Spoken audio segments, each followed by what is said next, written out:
on. Yeah.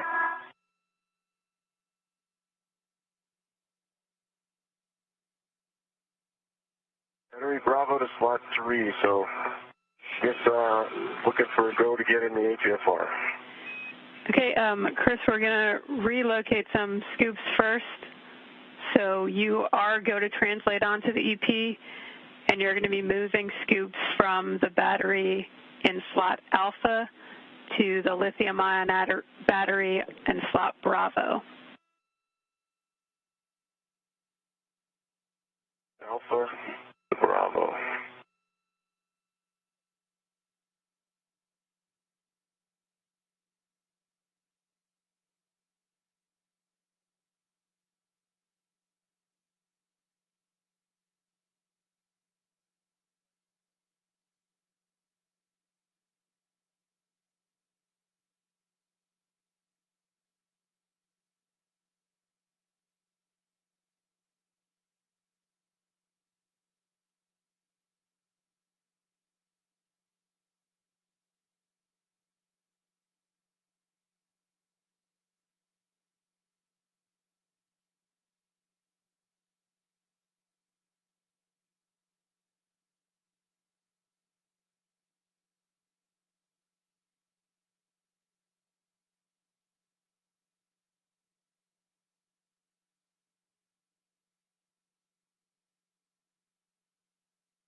And the clocking. Okay, Chris, for the battery in slot Bravo at H1, it'll be at the 9 o'clock or straight down. Straight down relative to the pallet.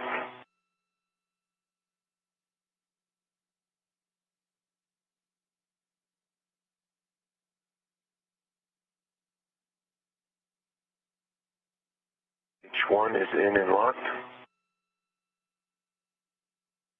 Copy, Chris. For H2, it'll also be 9 o'clock straight down.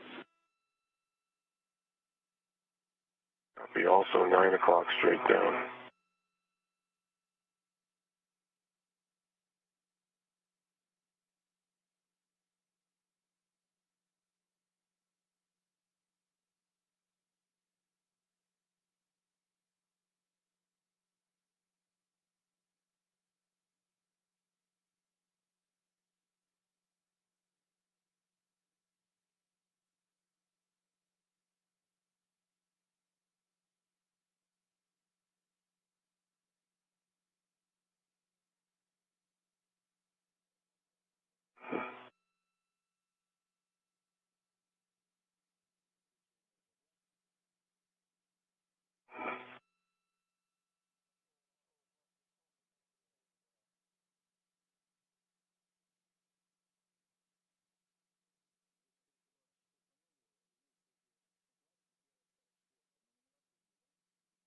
Right, I've ingressed the APFR. I'm working on H2 scoop. Okay, Chris, can I have you just do a ingress aid check, tether's clear, and a serial number? Serial number 0024.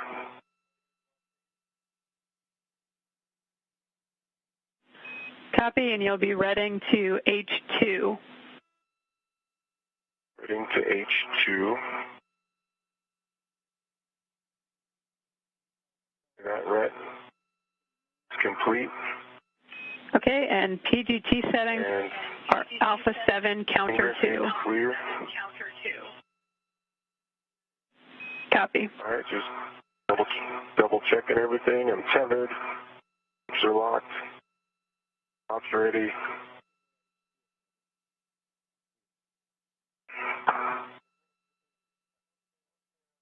Alpha 7.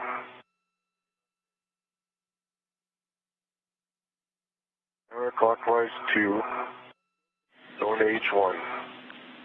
H2. Oh yeah, I keep forgetting that. Already done. And it'll be approximately 19 turns. 19 turns.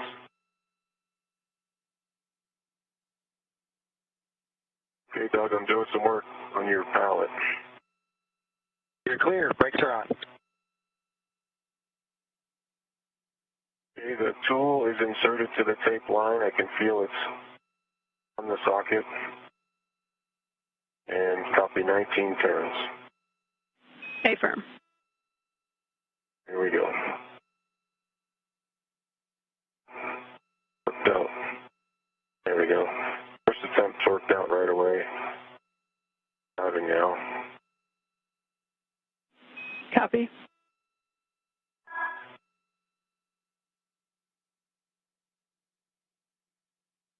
For 19.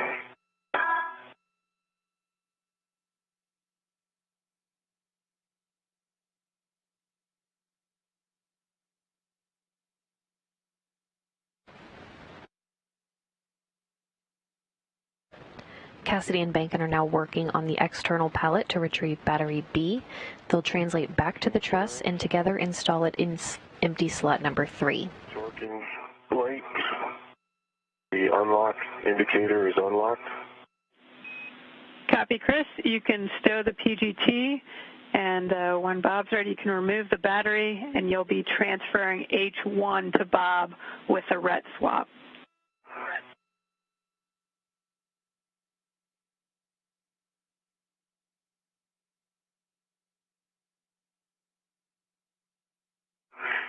Okay, H1 to Bob with a ret swap. A-firm, we want Bob to end up redded to H1. Okay, copy. In just a sec, my VGT Velcro I'm undone. Okay, VGT Velcro is secure. Ready, Bob? Ready. I'm out.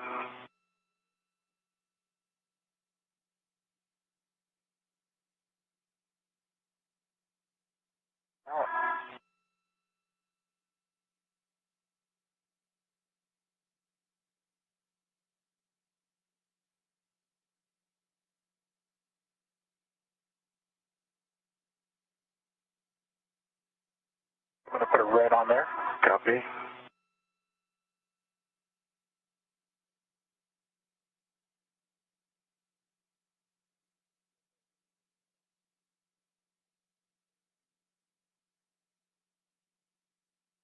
I am ready. Take the battery for a second. I have the battery. I will release my BRT. Okay, you've got the battery. I have the control of the battery.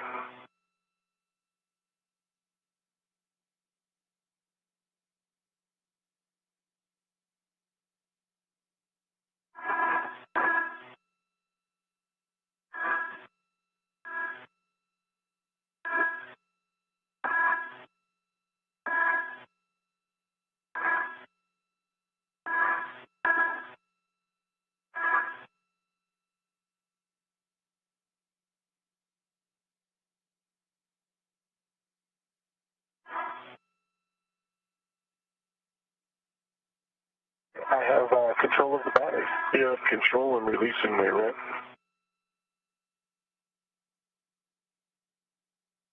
It's released, you have control. Copy. With that, Chris, you can... Now coming up on 3.5 hours into today's spacewalk. Recapping some of the milestones so far today, Chris Cassidy and Bob Bankin placed their suits on internal battery power, marking the official start of today's spacewalk at 6:32 a.m. Central Time. The first nickel hydrogen battery was released from slot number 1, and the crew worked together to move it over to the external pallet to install it in slot X for disposal. The crew then removed the new lithium-ion battery from slot A and translated it back to the truss, where they installed it in empty slot number 1. The new lithium-ion battery from slot A was installed in slot number 1, and the crew then worked to remove the battery in slot number 2 and translated it over to the external pallet, where Cassidy removed an adapter plate and handed it off to Bankin. Bankin translated to the truss to install the adapter plate in open slot 2, and Cassidy then installed the old battery in the slot that was emptied for disposal. Next, together on the integrated electronics assembly, Cassidy and Bankin placed a cable between the adapter plate and the new battery to complete the first of 3 circuits. Bankin and Cassidy then removed the aging battery from slot 3, which was then stowed on the adapter plate in slot 2, where it is no longer needed to function. Cassidy and Bankin just completed work on the external pallet to retrieve battery B, and they'll now translate back to the truss and together install it in empty slot number 3.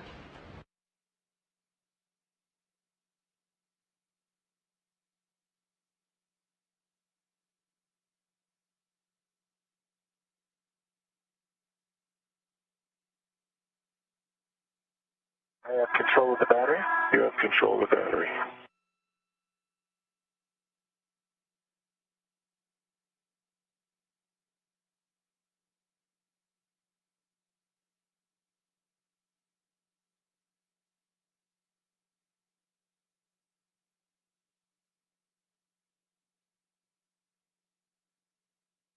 I have control of the battery. Okay. You have control of the battery.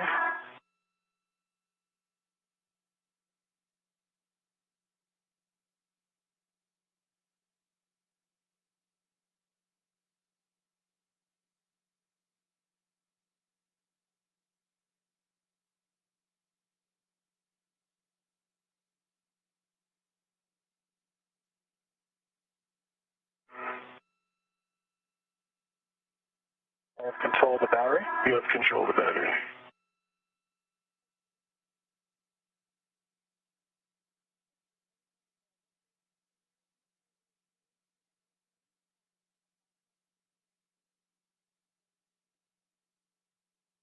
I have control of the battery. Okay. You have control.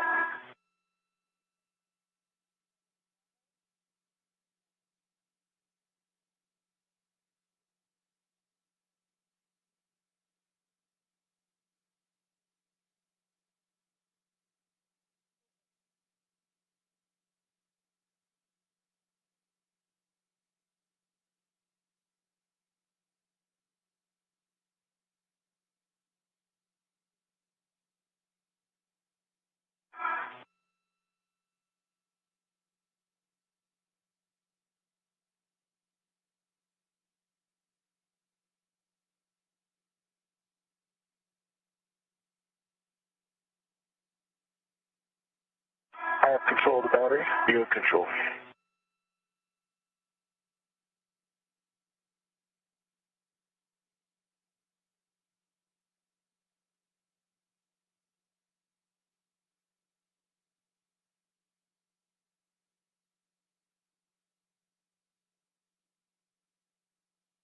I have control of the battery. You have control.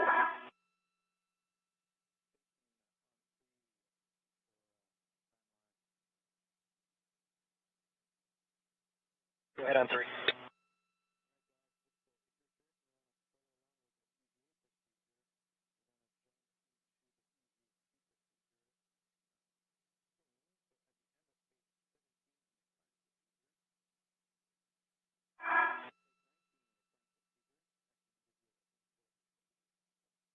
I have control of the battery. You have control.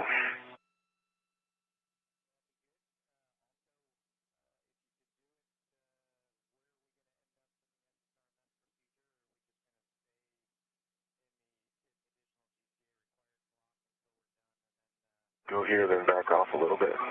That's good.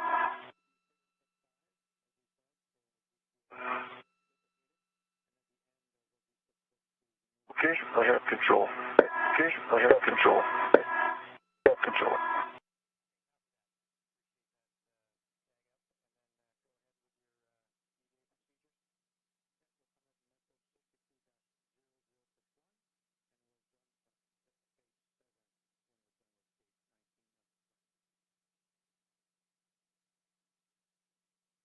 I have control.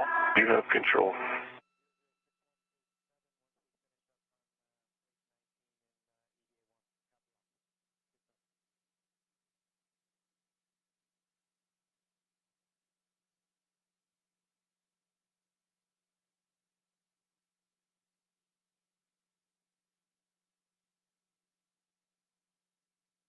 I have control.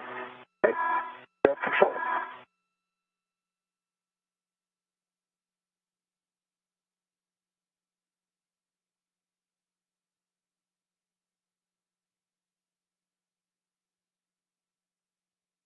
I'm going to put my local on the other side of the APFR.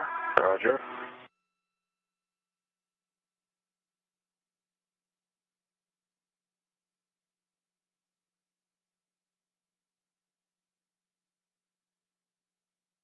I have control. You have control. I think I can go onto the ESU. What do you think? Is that a good spot? Yeah, we need to get up there high, so.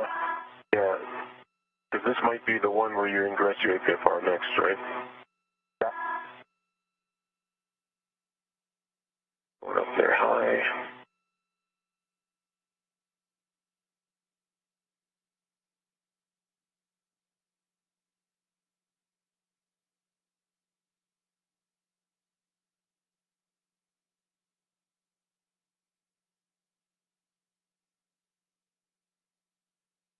And you probably need to take over the red. Yeah, let me take the red. I've got the battery. You've got the battery.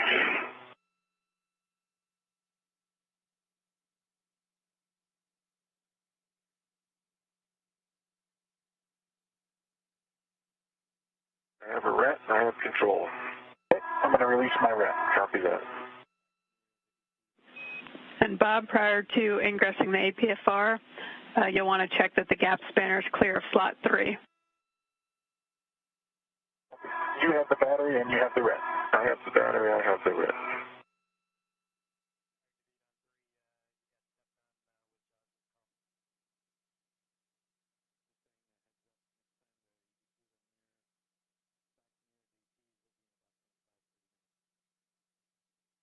It's kind of dark out here, Chris. Yeah, it's kind of dark.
And I have a caution for both of you, since this is one of the slots with the interference. Avoid translation and BRT loads into a scoop on the H2 microsquare for lithium-ion batteries installed with bracket interference. And slot 3 is one of those slots. Okay, copy.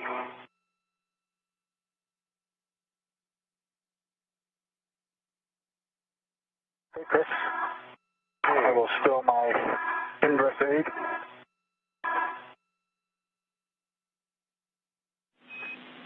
Okay, Bob, once you do that and check your tethers clear, we'll take an inspection of the IAA receptacle.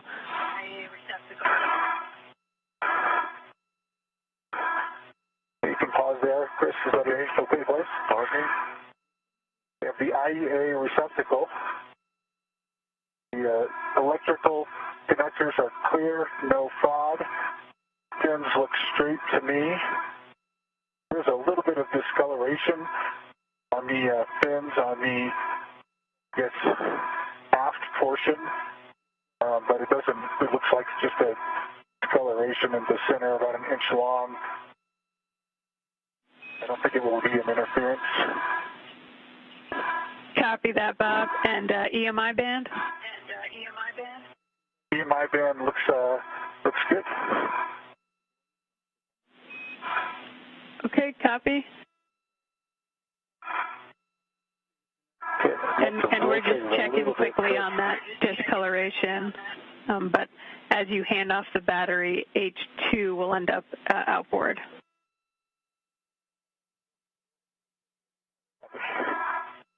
And Chris will need to inspect the underside of the battery, is that correct? Yeah, Ephraim, you'll want to present the bottom to Chris for inspection of the blind mate connectors, FOD, and EMI band. Okay. Range and control, Chris, I'll put a ret on it. I have control.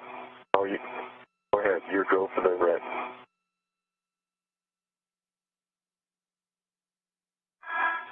Okay, I have a ret. You can release your ret. I have control. You have control. My ret's coming off. My ret's off.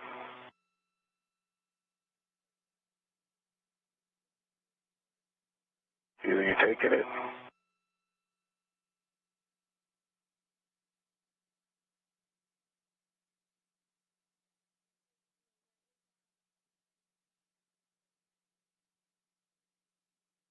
All right.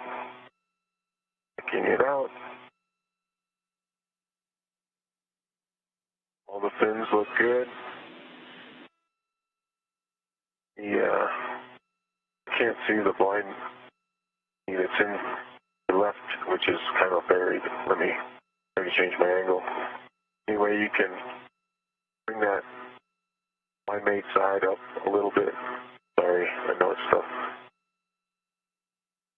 That's about all I can do. That's all you got. Okay, there, I got it. Good. 05, pins are good. EMI, all good. Okay, thanks. Okay, copy, Chris. And are you in a good position to get us either WVS or some pictures of that discoloration? All right, if Bob is comfortable holding the battery there.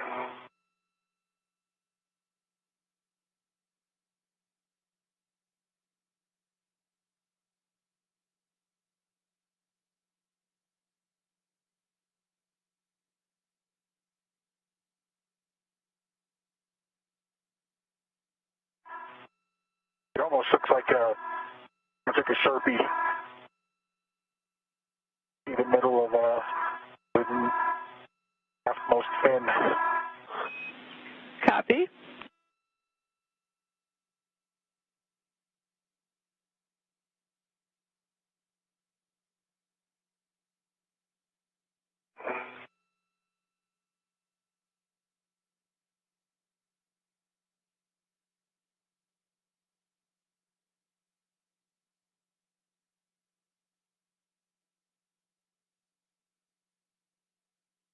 Where is it?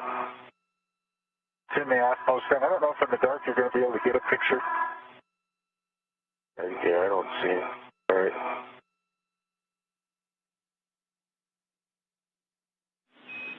And the sun is coming up in 2 minutes.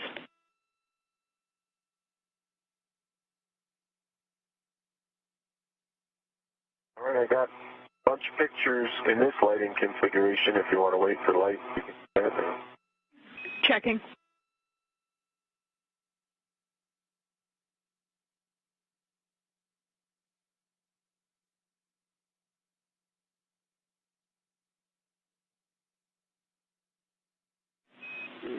Okay, Chris, we're happy with that. So we'll just use those pictures. That should be good, and we can continue.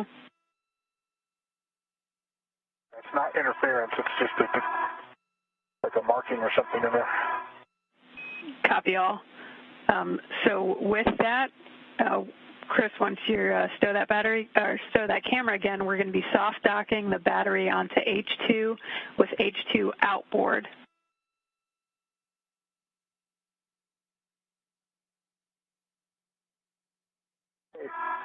We're oriented correctly. H2 is outboard. And Chris, if you could just let me know if it's clear there. That crew lock bag and stuff is up there. Clear the crew lock bag. You need to bring your spill over the edge a little bit, so down towards your knees. There you go. There you go. Clear. Clear, clear, all good.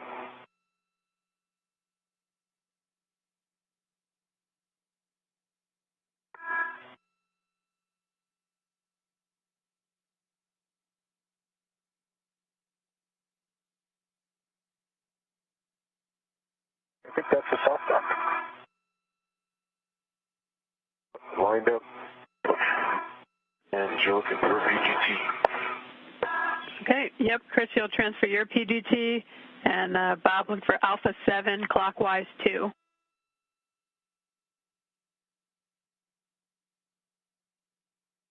The Alpha 7, clockwise 2.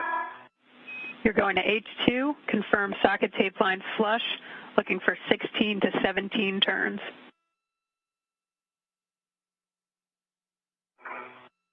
Alpha 7, clockwise 2, on H2.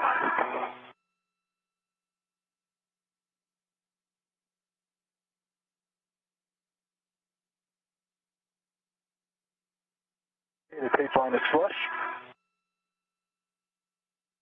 Here we go.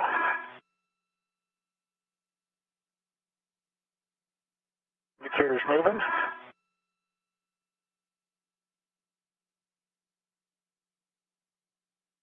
Battery appears to be going in.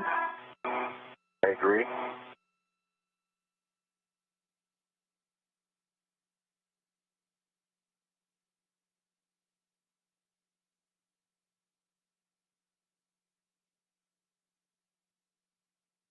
This one seems snugger up against the wall than the other guy.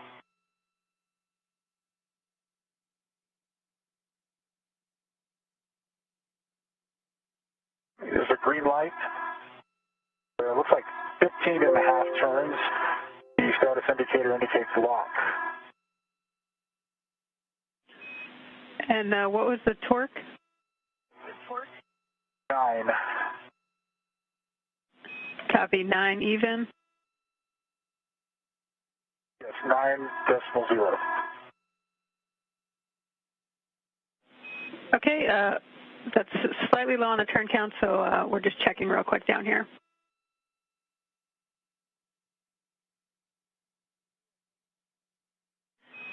Okay. This is one of the ones with the interference. Yep, A-firm, and we are go to continue. So for H1, same settings, Alpha 7, clockwise 2. You'll confirm the tape line flush, looking for 4 to 5.5 turns. Copy. Indicator's moving.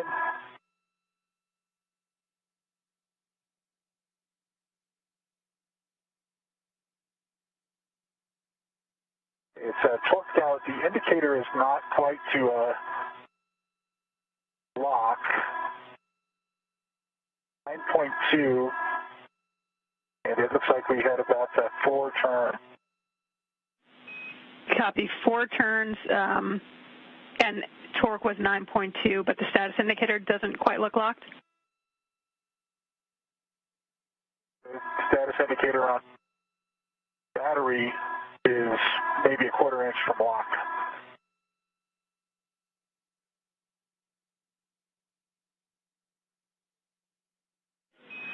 Okay, we're good with that. You can hand that PGT back to Chris to stow on a swing arm and release that RET. Copy.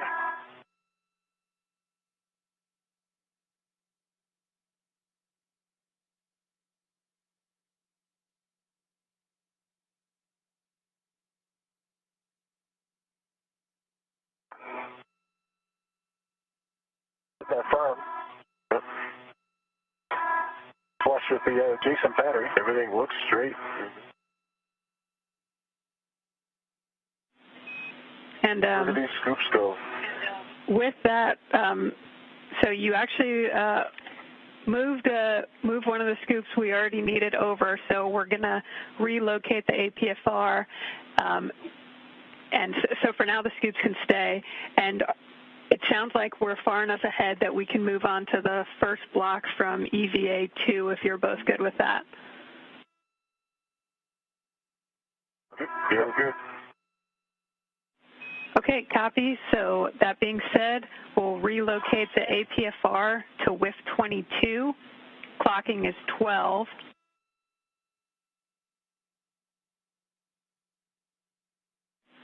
Chris? WIF 22, clocking is 12. Yep, A-firm. And Chris, you've already moved the scoop we needed, so if you want to give us a glove, hap, and gauntlet check, we can take that. Okay, gauntlets, it in place, gloves, pristine, same black smudge, cap, dry, baseline. Copy, good check.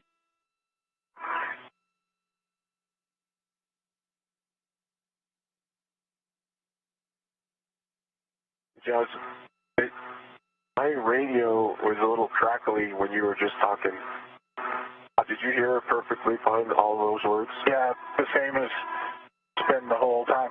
Okay. Now, Josh, I missed about 50% of the words that I heard Bob. I heard you say, Bob, to move the APFR, but I missed some other stuff. So maybe tag me up one more time. Yeah, okay, Chris. So Bob's relocating the APFR, and then we're going to move into moving battery 4 to EP slot Bravo. Copy that. So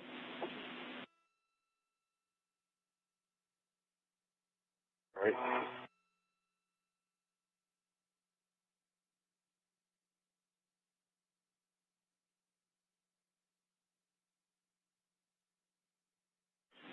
Chris, before you do anything else, can we get you to take some pictures of that slot interference with the bracket, the one in slot 3 that you just installed?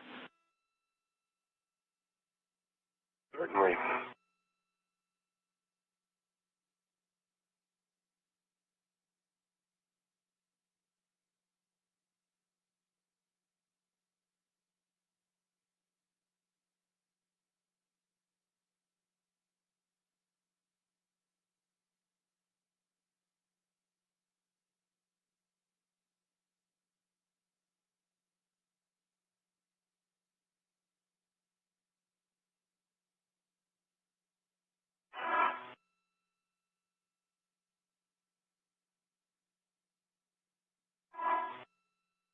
Okay, Jaws, the APFR has been relocated to WIF 22. Yeah, clocking is 12. Black on black. Got a good pull and a good twist test. And the pitch knob pops out. Copy, and Quebec Hotel 12, the remaining settings. Copy, Quebec, set, and hotel.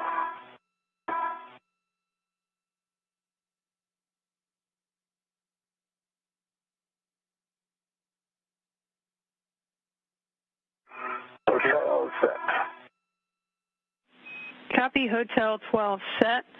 With that, Bob will take the remaining set and gauntlet check.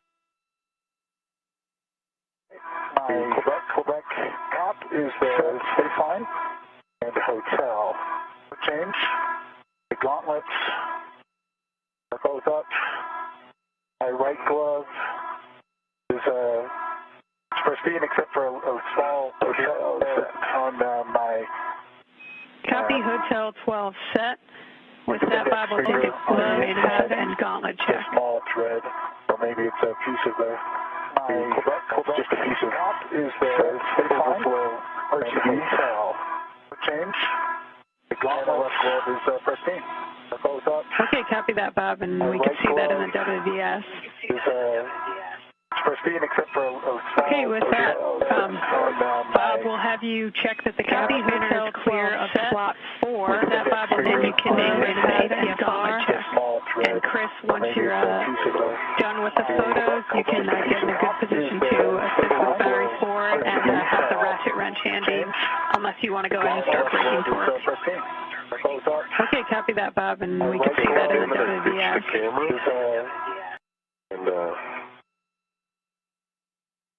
Before you ditch it, take a picture of a dragon out there. It's a good, good location, good time. I don't know if we're gonna make it through another day-night cycle.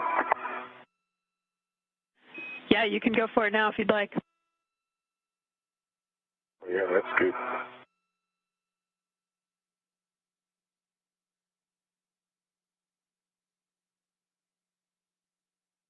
You're in a good position. My angle is kind of... Oh, I get it.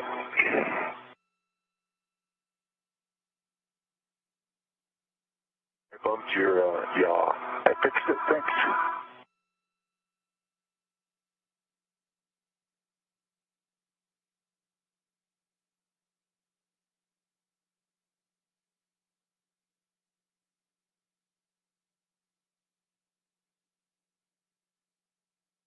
Endeavor's a pretty ship on the front end of the space station right now. Yeah, it is.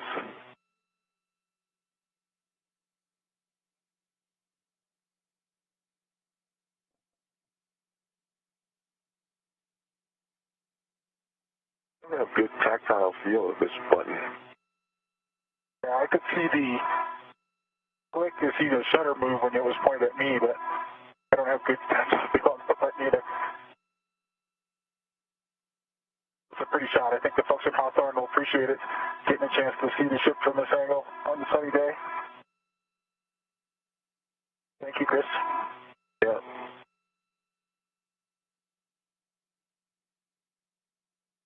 With that, Jaws, do I have a go to ingress the APFR?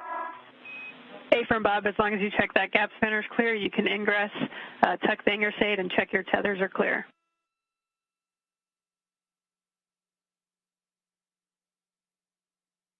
Okay. The battery 4 location is well clear of any gap spanners at this time. After I'm ingress, I'll move the ingress aid. Copy. Bring your way, Bob. Nope.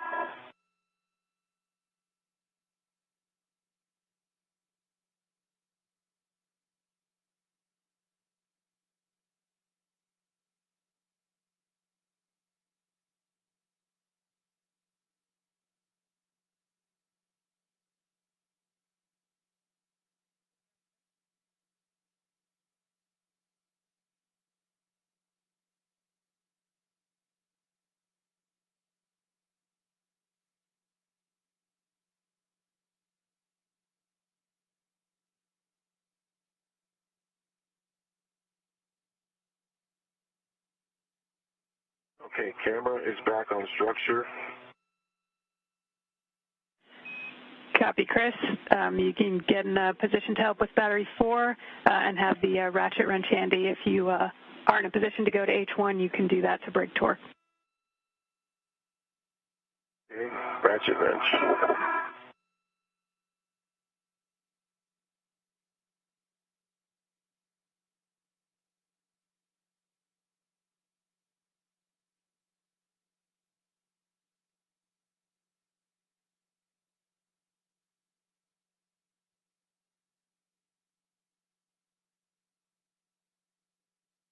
I've ingressed the APFR.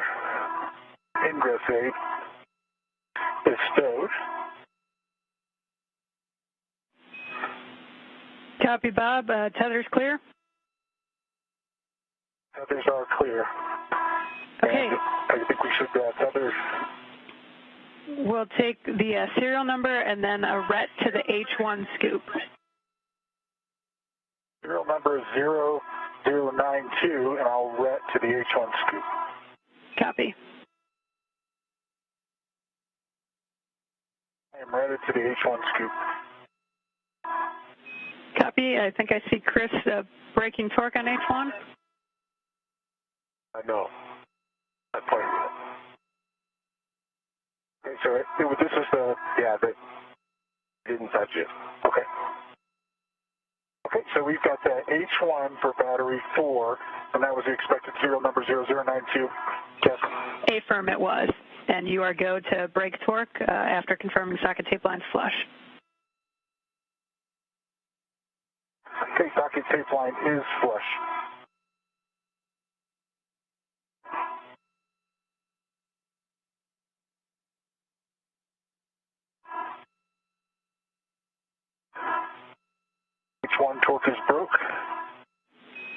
Copy. Same for H2. Confirm the tape line flush. Brake torque less than 1 turn.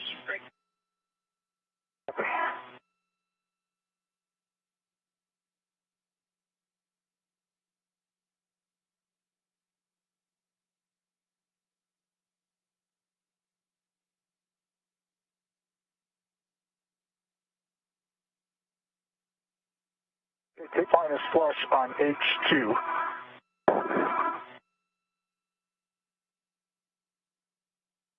Work is broke on H2. Got it. You got it, Chris? Okay, and Chris, you can send that back to the crew lock bag and hand off your PGT with the 6-inch. I have the PGT, and I will. GoPro keeps coming up. Yeah.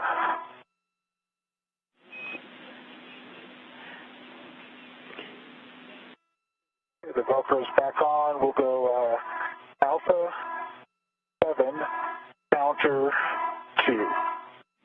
A-firm. On H1. Good words. You're looking for approximately 8 turns. And Chris, you can relocate that PGT with a hex driver in the meantime to battery 3 H1 scoop using that adjustable equipment tether.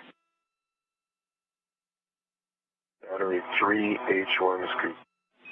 A-firm. Turn in on H1. Indicators moving.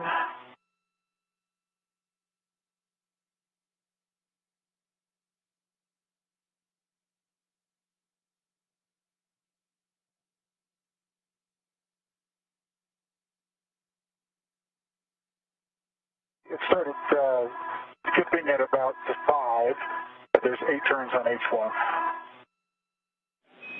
Copy, Bob, and status indicators unlocked?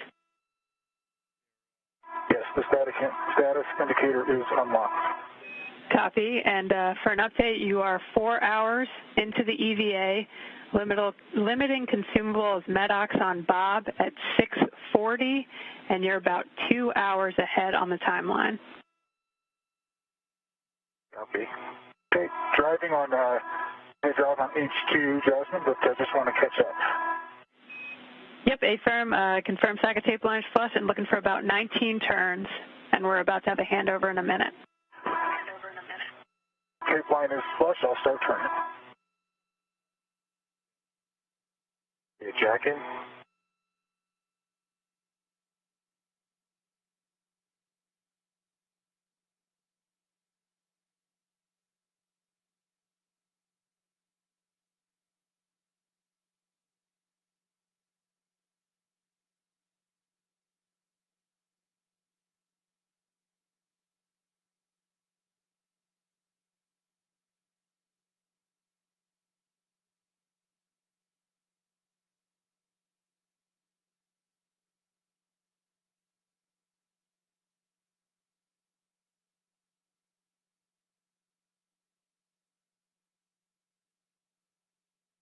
There's 18 turns.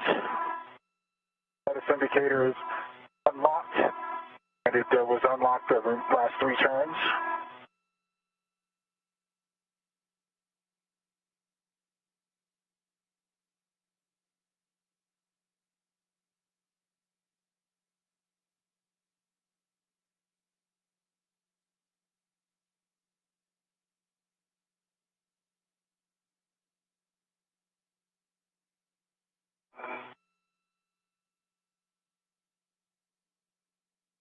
Okay, so pull that sucker out. Okay, Chris and Bob, I'm back with you. I copied the good release on H2. Probably transferred that PGT back to Chris to put in the swing arm and unlock the red. All complete. Okay. Bob, I want to assess. And now 4 hours into today's spacewalk, running ahead of their timeline today, Cassidy and Bankin are now starting to tackle the first task planned for next Wednesday's second spacewalk to replace batteries for the S6 Truss's 1B channel. Having completed all of the planned tasks for this first spacewalk involving the removal of 3 aging nickel-hydrogen batteries from the Truss's integrated electronics assembly and installing 2 new lithium-ion batteries in the truss, the spacewalkers are now moving a 4th nickel-hydrogen battery planned for next Wednesday's spacewalk, and will also move an adapter plate into the truss to await the installation of another new lithium-ion battery next Wednesday.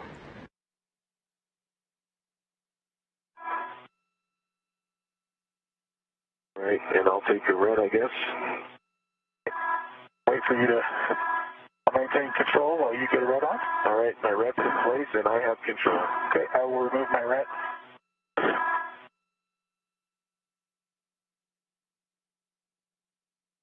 My red's removed. Copy that. You have control. I have control.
You scrunch down the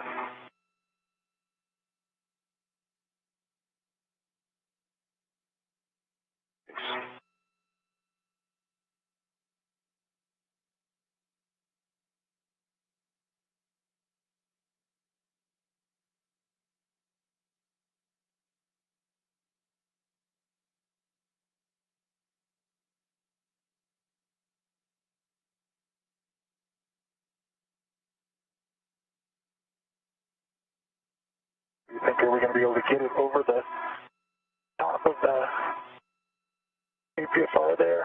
I think so. If you have a decent spot to secure yourself, let's do that spot right there.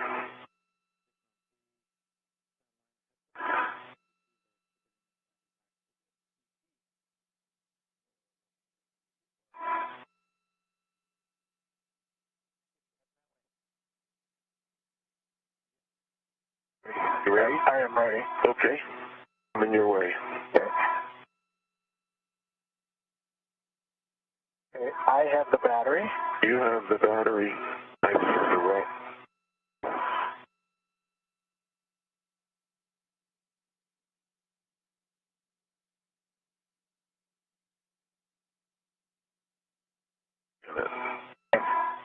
Way out of here.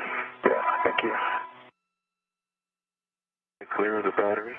Again, running ahead of schedule, the spacewalkers are now removing the 4th nickel-hydrogen battery planned for next Wednesday's spacewalk and will move an adapter plate into the truss to await the installation of another new lithium-ion battery next Wednesday.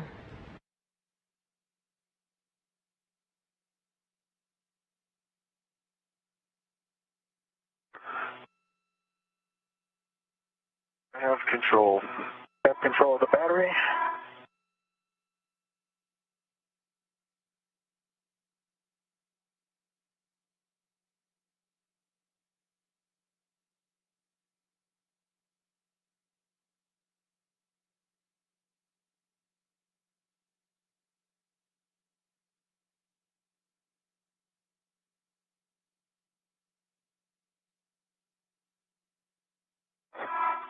I have control of the battery.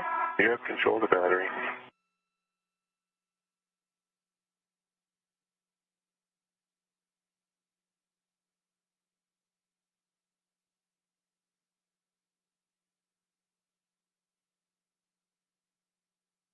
I have control. You have control of the battery.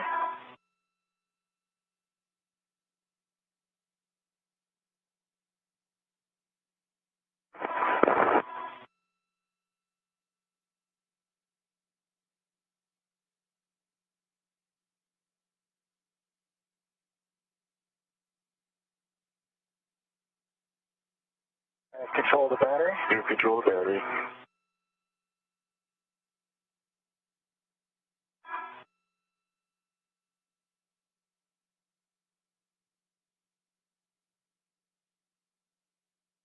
I have control of the battery.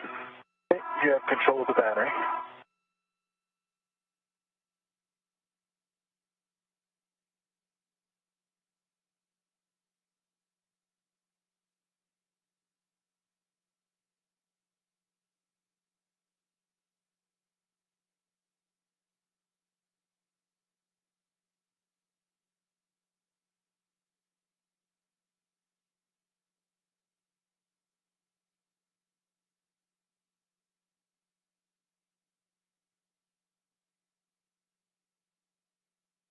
I have control of the battery. You have control of the battery.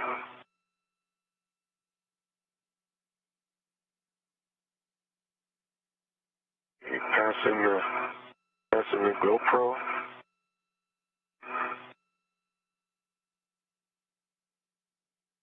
I have control of the battery. You have control of the battery.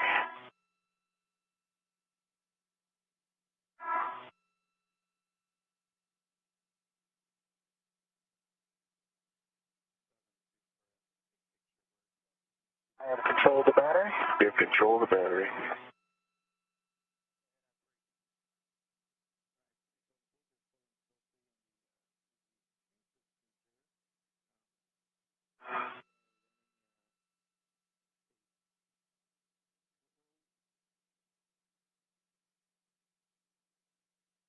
I have control of the battery.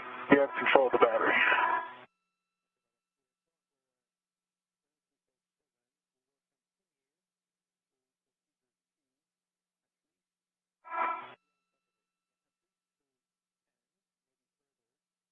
One more little one for the BRT. Yep. If you go to the other side of the EPFR, and then I'll get on my BRT and put a ret on it, I think.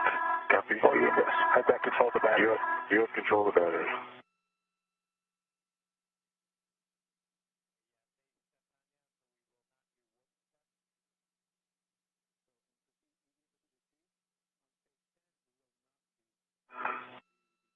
I have control of the battery. You've got control of the battery.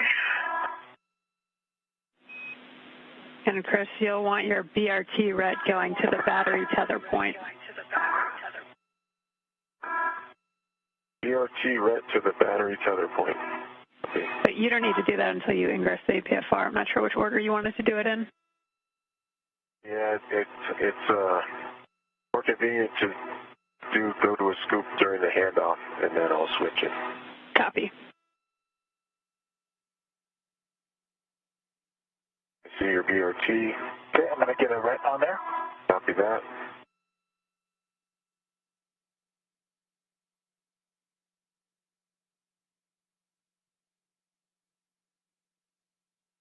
I have a ret onto the battery. I have control of the battery. You're ready. You have control. Releasing my ret. Released. And Chris, your go to ingress APFR.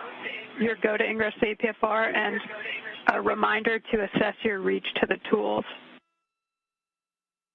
That's my reach to the tools. Copy that.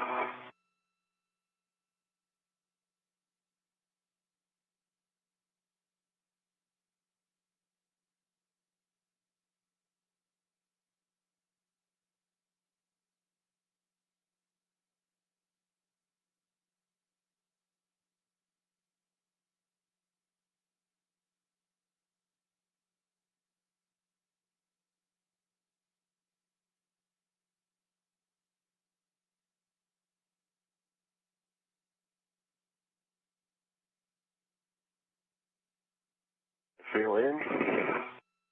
Stand. Okay, Chris, if you'll check your ingress aids tucked and your tethers are clear, and then with the handoff, you're going to end up with your BRT ret on the battery tether point, and then H2 is going to go in your BRT. Okay, copy. I'm ready, Bob, and I have control. Okay, I'll remove my ret, and you're happy with your tool access? Are we just installing this battery, or are we doing something more with Jasmine? Take the adapter plate out. Yep, exactly. Bob, can you take control for just 1 second? I'll take control back. Standby. Okay, I have control. You have control?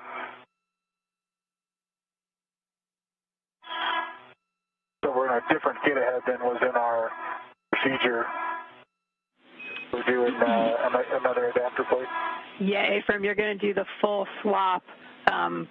So, Bob, you'll end up with the adapter plate on your BRT, taking it back over to the IAA and installing it in slot 4 while Chris installs the battery that's going on his BRT into slot Bravo.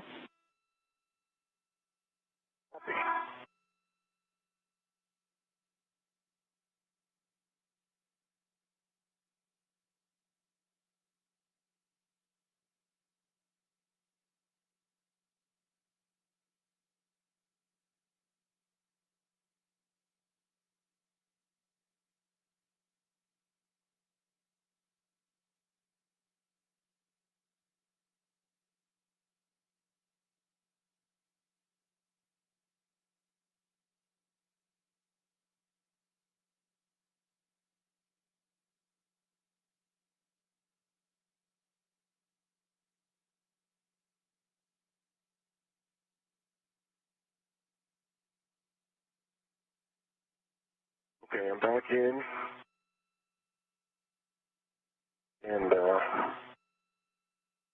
Bag wants to kick these tools a little out of my reach.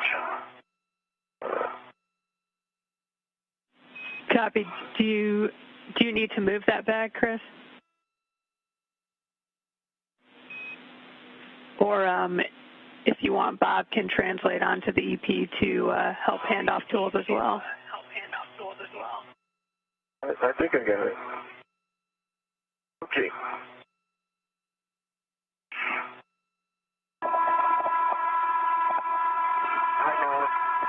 I have control.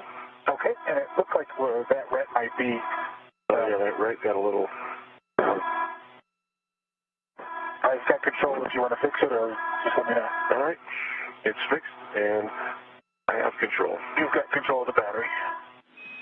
Okay, Chris, you want to put the H2 scoop in your BRT. H2 to my BRT. BRT ret to the middle. Affirm.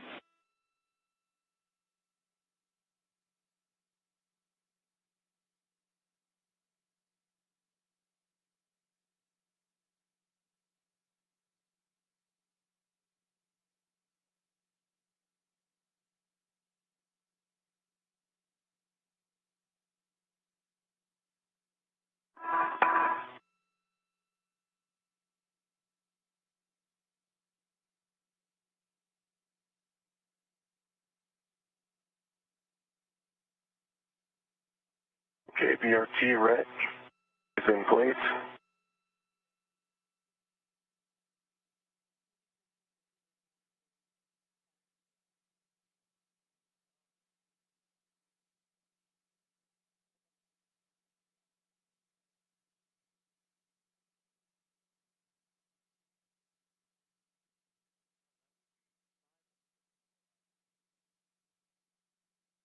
BRT on H2.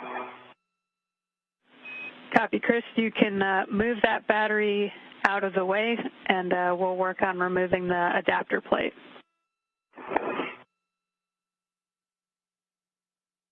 Okay, tightening up the knuckles.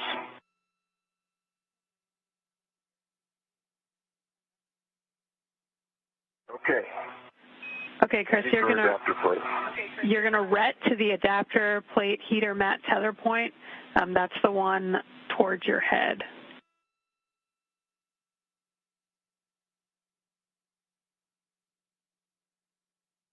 All right.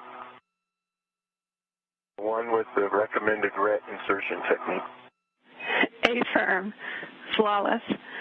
Okay. Okay, you'll retrieve the ratchet wrench with the hex driver, and you'll be going to H1 first. H1's in my right. All right. Affirm, that is to your right. And you'll confirm one line flush.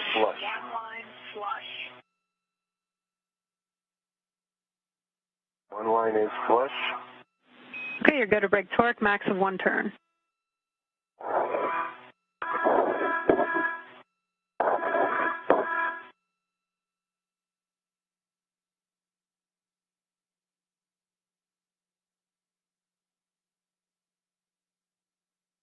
H1 torque is broken. Quarter turn. Copy. It'll be the same for H2, 1 line flush. 1 line flush. Okay, brake torque, less than 1 turn. 8. Broken on an 1/8 of a turn. Okay, you can send that ratchet wrench back to the ORU bag and grab the PGT with the hex driver. PGT with hex. And for Alpha 7, counter 2.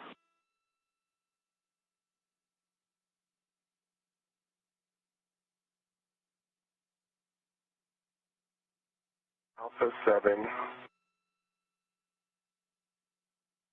Counterclockwise 2. Okay, you'll be going to H1, confirm 1 line flush. 1 line flush. Okay, looking to release approximately 8 turns. Approximately 8 turns.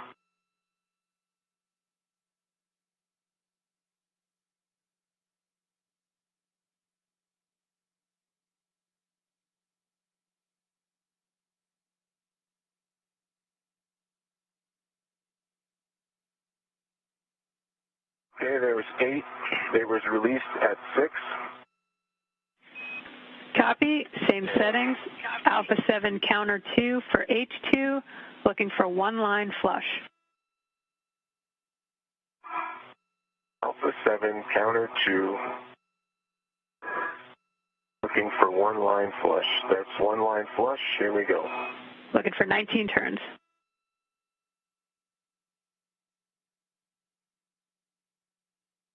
I got to work out at 3 turns.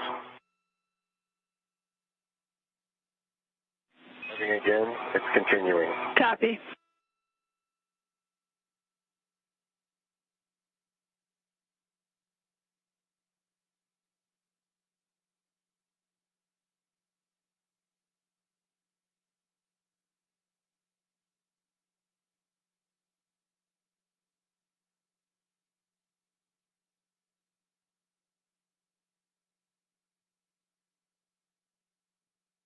Okay, there's 17 turns. It's free. Copy. You can switch the power on the PGT off. That's to the left. And send that back to the ORU bag. Power on the PGT is off. Bring it back to the ORU bag. Copy. And with that, if Bob's in a good position, you can remove the adapter plate from soft dock and transfer it to Bob, looking to hand off, the adapter plate handrail tether point is where Bob's going to want to attach his BRT ret, so the opposite end of where you have your tether. Copy all. Whenever you're ready, just let me know. I'm ready.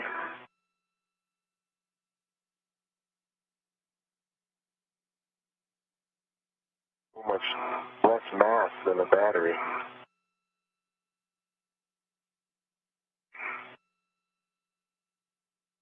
Let me know if you need to rotate it. You can come on, yeah, rotate it this way. Yep.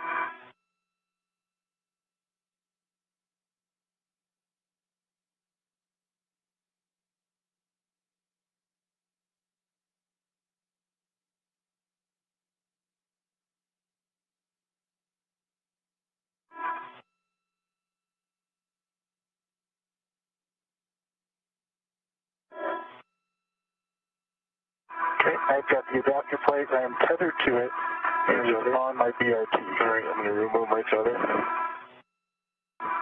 My tether is removed. Copy. Okay, Bob, as you said, you can stow that on your BRT and start heading back to the IEA. Copy. Chris, for you, you can check your ingress date is tucked and then retrieve the battery that's in your BRT. You want H2 in your left hand. Copy H2 in my left hand.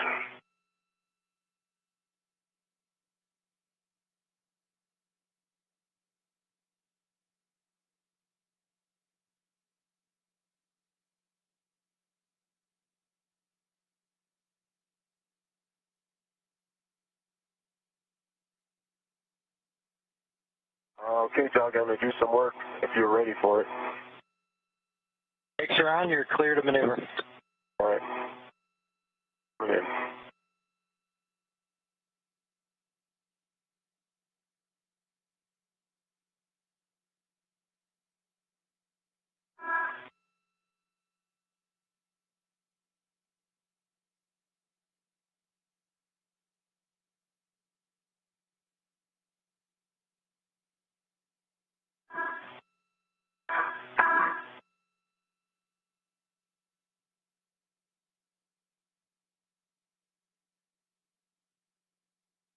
I believe I'm soft docked.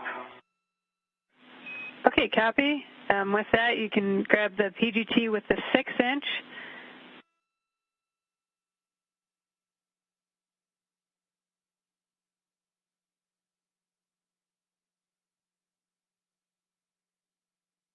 How's that translation, Bob?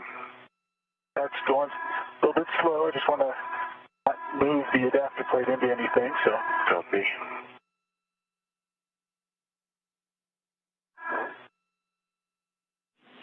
And Chris, settings are Alpha 7, clockwise 2.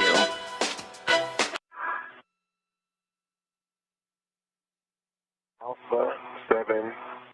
G'day everyone, Tim from vMix here, and in this video we're talking about laptops for vMix. You'll be going It's to 2020 and we're H2. currently recommending the 10th gen i7 or i9 Intel processors Tape line and the flush, 4000 looking for series 16 to AMD 17 laptops, turns. both with NVIDIA 1660 GPUs or higher. Now if you want to find a little bit more information about those, series AMD laptops, both with NVIDIA 1660 GPUs or higher. Now if you want to find a little bit more camera, now usually the C port doesn't mean that it's Thunderbolt H processor. GTX 6 laptop might actually be the particular model we're talking about today, and you want an AMD laptop, you'd be looking for a Ryzen 7 4800 and then a suitable size in any major city. Bob, you'll make sure the gap IBC spanner booth is clear off dedicated and that you GPU. can reach the PGT Well, and hex anyway, driver, so I should and just then you can ingress the will decrease their APFR. performance when on the battery, which is really not a laptop plugged into the power 4000 series, so either 4800 or a 4900 processor. In the description, I'll link a guide to some of the best practices for using a laptop. For example, you're definitely going to want to keep your laptop plugged into the power. 6 turns, 9.2 foot-pounds. The locking indicator is locked. Battery is flush with battery Bravo. Copy. And Chris, did you say 16 turns? Yeah, 16.6 is what's on the PGT. Copy. Okay, you can release the RET, stow your PGT, and then you'll be retrieving those scoops and stowing them on your mini workstation. Where are they going? They'll be going to battery Delta. Battery Delta. So that's kind of towards your feet. Over to the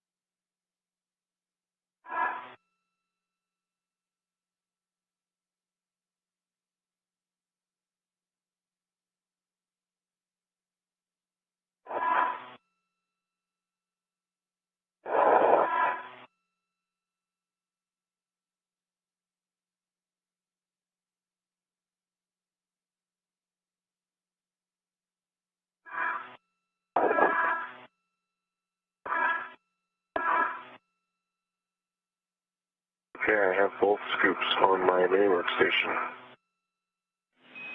Copy, Chris. And those are going to go to battery delta, that's nadir toward your feet.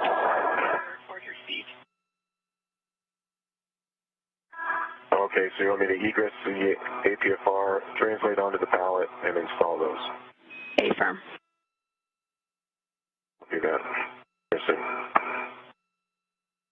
Okay, Jaws, I'm in the APFR and ready to copy. The F-spanner is clear, and I can reach the PGT. Copy, Bob. Make sure your ingress aids tucked, tethers are clear, and then we'll take an inspection on the IAA bolts and blind mate connectors.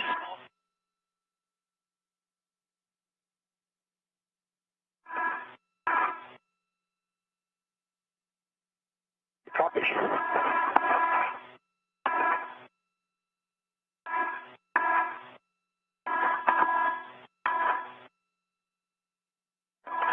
The ingress aid is stowed. The blind mate connectors on the IEA, electrical connectors are clear, no FOD. Looks like a good EMI band. Copy, Bob. Good inspection. All the way around. And they're clear as well. Copy. And now we'll take an inspection on the adapter plate, bolt interfaces, and blind mate connectors. The adapter plate that's in your VRT. Copy.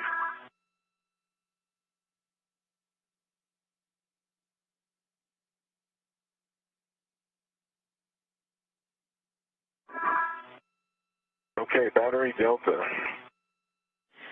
Okay, Chris, Clocking. let me know if you want H1 or H2 first. I'll take H1. Copy. H1 is at the 10 o'clock. It's kind of down and to the left. O'clock.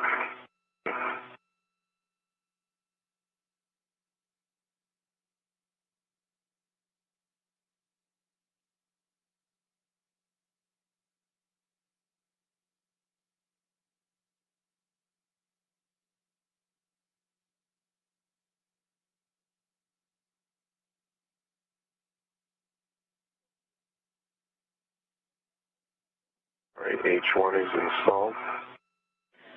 Copy, Chris. H2 will be at 3 o'clock, which will be up.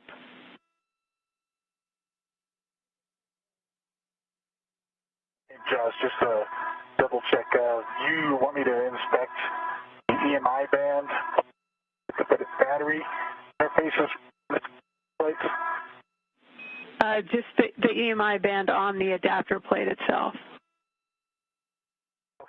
My band on the adapter plate is in good shape. Copy that. And Bob, just to confirm, that's on the bottom side of the adapter plate. The part that interfaces with the IEA.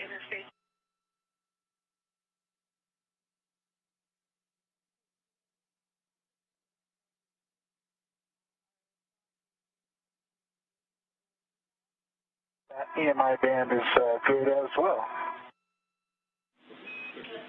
And the electrical connectors are clear. Copy that, Bob. You can, you want the blind mate connectors oriented station outboard, and you can soft dock that adapter plate into slot 4. Copy. H2 scoops installed.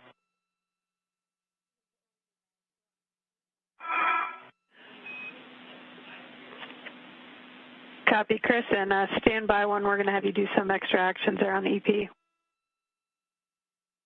Copy.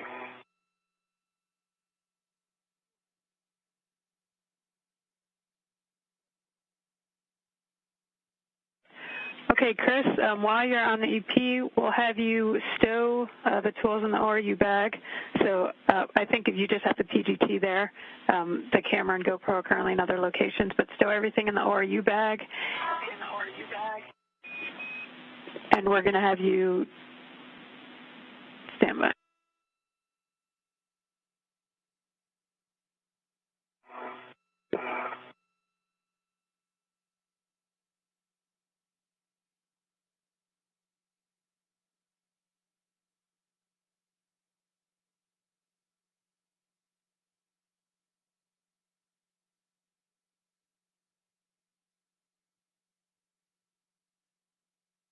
And Jaws, I'm ready with PGT settings for H2 on the adapter plate. Okay, Alpha. Clockwise 2. That's correct. And you'll be on H2. You want to confirm one line flush.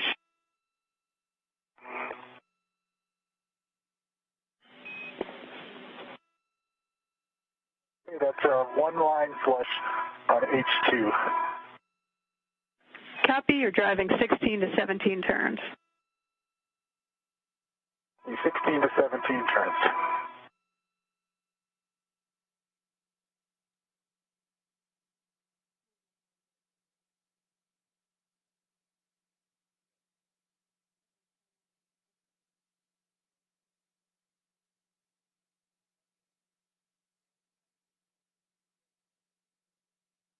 No issue, Jaws, just have to go through the CAL procedure. The BGT switch was bumped.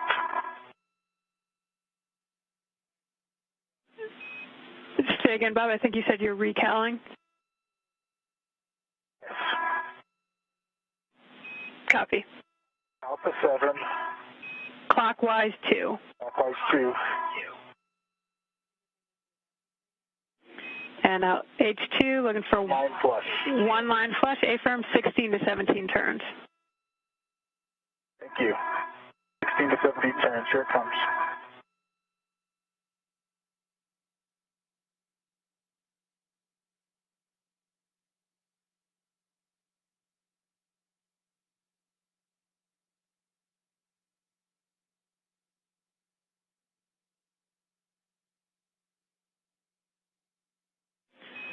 Chris, for you, once you clean up that ORU bag, you'll take it back onto structure, and you can temp stow it right by the GoPro on handrail 2005.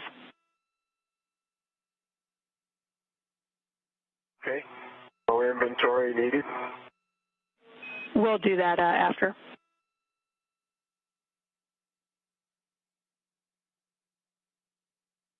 Green light, 17 turns, 9.1 for the torque. H2. Copy, Bob. Same settings, Alpha 7, clockwise 2 for H1, and you'll confirm 2 lines visible, 1 flush.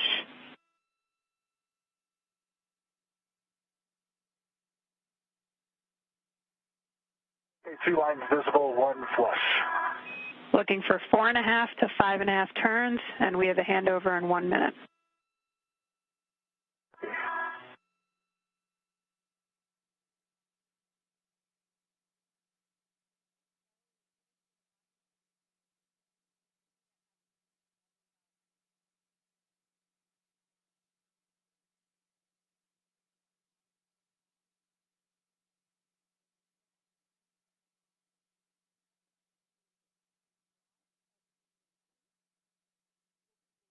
Light turns, 9.2, green light.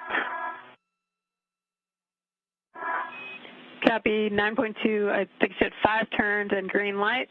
You can stow that PGT with the hex driver on DCSU, on the DCSU H2 scoop, and then you can release your RET. Okay, I'm going to release my RET and egress the APFR, and then I'll move the PGT over there. Is that okay? A-firm.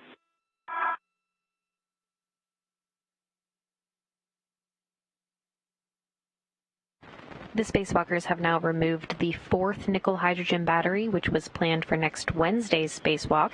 They also moved an adapter plate into the truss to await the installation of another lithium-ion battery next Wednesday.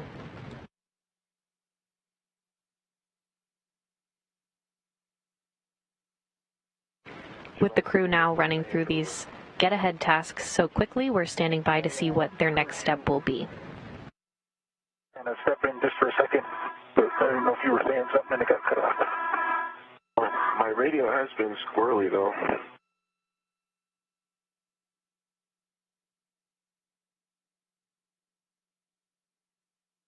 What do you think we're doing next? Okay, Kristen. Clean it up, because we can't. Oh, sorry, guys. Back with you after the handoff. And Chris, where were you at on the bag? The bag is stowed. Both tools are in the bag. It is on my PRT. I'm looking around. There's no remaining tethers visible. Everything's in the bag or on me. And I think I'm ready to hop back over to the APFR.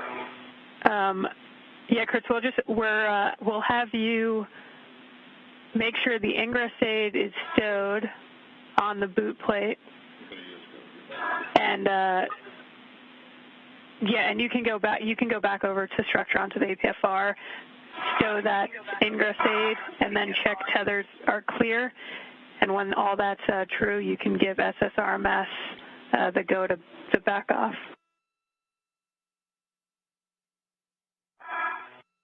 Okay, copy all.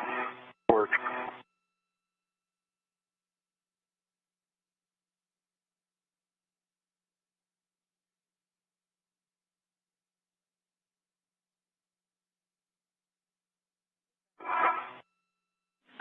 And Bob, to tag back in with you, I think you stowed that PGT and are working the TA clamps now?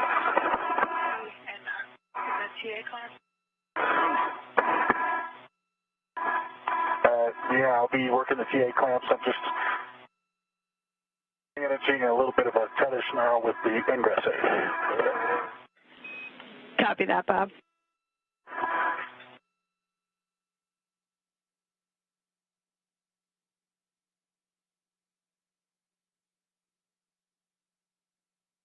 Okay, the PGT has got the adjustable tether going to H1 on the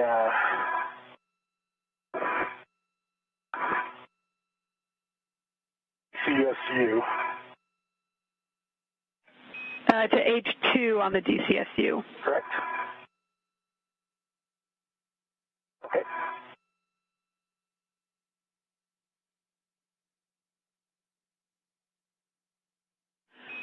And Bob, you can temp stow that ORU bag at handrail 2005 by the GoPro, or Chris rather.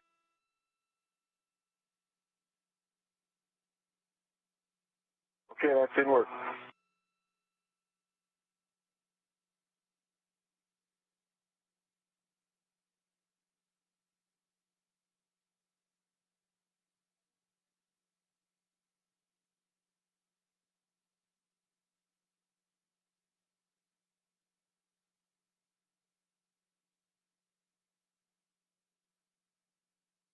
Joe, I was just trying to catch up with you as to, are we cleaning up right now? Is that the situation here, or are we moving towards doing another?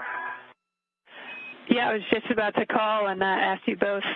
We should have time to move battery 6 to adapter plate Bravo and slot 4 if you both are good to continue. What's our PET?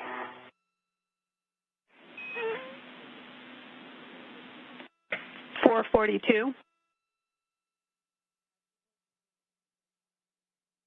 Copy that. Okay. Okay. Okay, you're both good with that? All right, there you go. Okay, you're both good with that? Yes. You. I am Bob. Are you? I am good, yeah.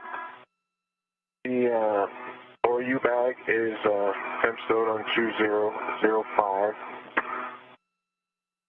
And I understand I'm making my way over to the IEA. Yeah, once you've I don't know if you already got the ingress aid stowed on the boot plate and tether's all clear for the EP translation. Tether's all clear for the EP translation. It is. I didn't verbalize it though. Thanks for the reminder. So the ingress aid is folded flat against the boot plate. There are no tethers. Everything's clear. And Doug, you have a go to maneuver. Copy, Chris. Go for maneuver to the back-off position.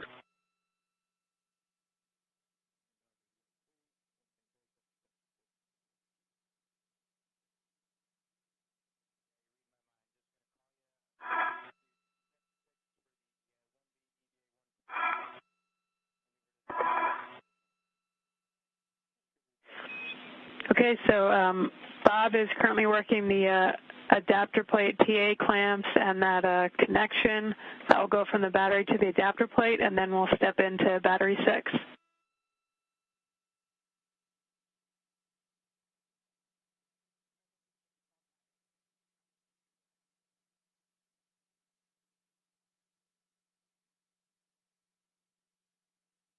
Where are the scoops coming for battery 6? Coming from? I'll move in. Checking.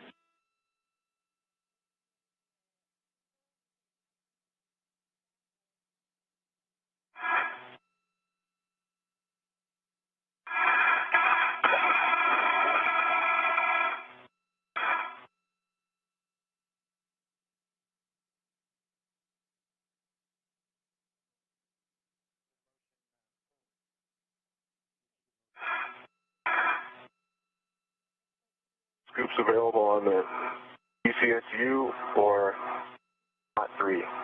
Chris, they're coming from the battery that's in slot 3 right now. So you'll take both the scoops off the battery currently in slot 3.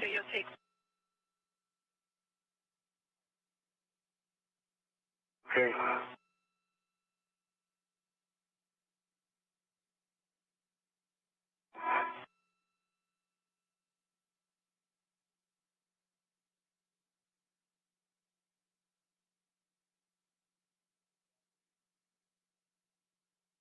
The TA clamps are released. Copy, Bob. You can demate the adapter plate connector from P4.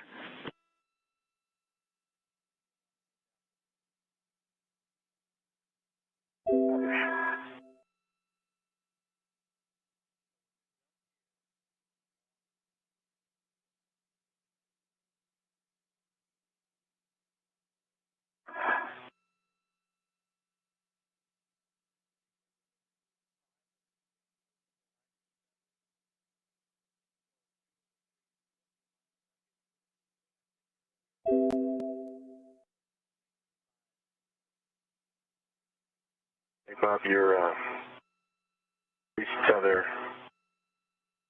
is,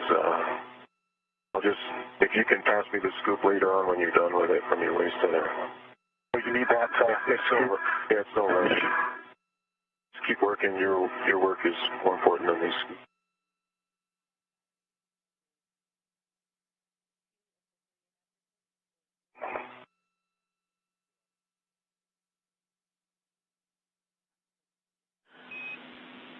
Okay, Bob, I see you've got that demated. That's going to go to the adjacent lithium-ion battery. Just make sure the gap spanner stays clear of it inboard, and get a good inspection on it, and let me know if you want the instructions for the twist in the cable.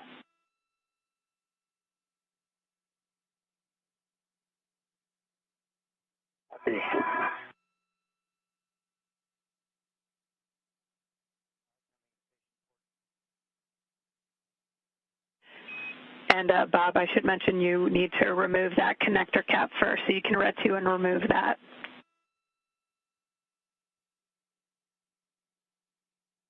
Okay. Yeah, I'm clear of that base tether off of that scoop, but I can use it for... Yeah, just keep with it. No big deal. All right, Jasmine, H2 on battery 6 is installed straight up. Copy. Looks like 3 o'clock. Good install. And for H1, you'll be going to 10 o'clock. That should be down and slightly to the left. All right. That'll be a little bit. I was using that scoop for a minute.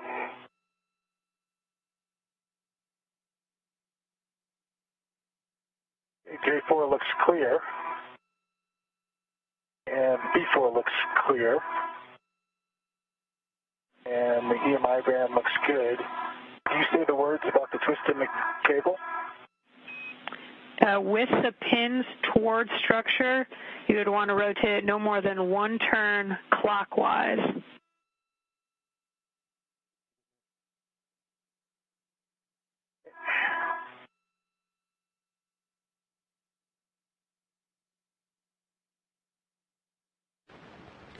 Now approaching 5 hours into today's spacewalk, running ahead of their timeline today, Cassidy and Bankin were able to tackle the first task planned for next Wednesday's second spacewalk to replace batteries for the S6 Truss's 1B channel.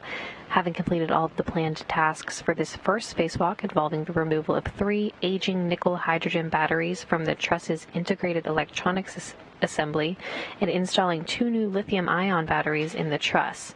The spacewalkers had time to remove a 4th nickel-hydrogen battery planned for next Wednesday's spacewalk and moved an adapter plate into the truss to await the installation of another new lithium-ion battery next Wednesday. Now they're moving on to the second task originally scheduled for next Wednesday. I think that where that attachment point goes, I just use the battery that we attached it to push it along the side so it sticks up a little bit, but it won't interfere with the battery 6 to go on that adapter plate. The second task will involve removing the 5th of 6 nickel-hydrogen batteries, and we'll put it on an adapter plate. Connector cap you removed can go on the adapter plate where you removed the cable.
The cap is reinstalled.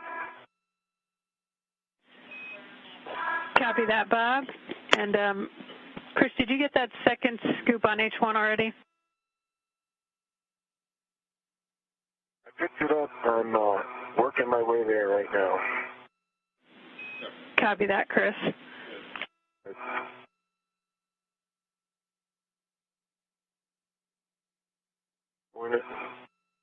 Going in, Josie, and there you go.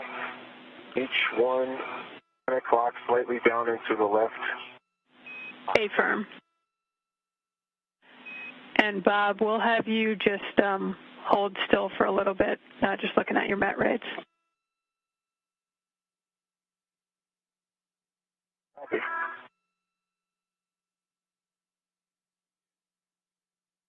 Jasmine, I can break work on H1 if you'd like me to.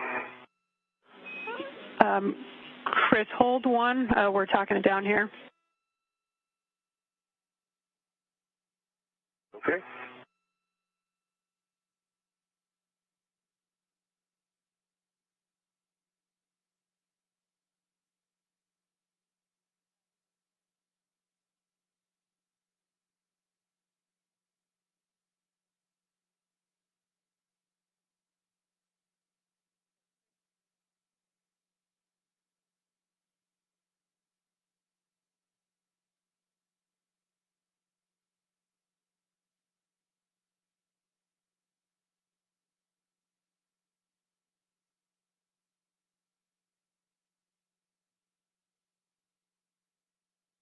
And then our cheat sheet out, it looks like one APFR comes over, one more.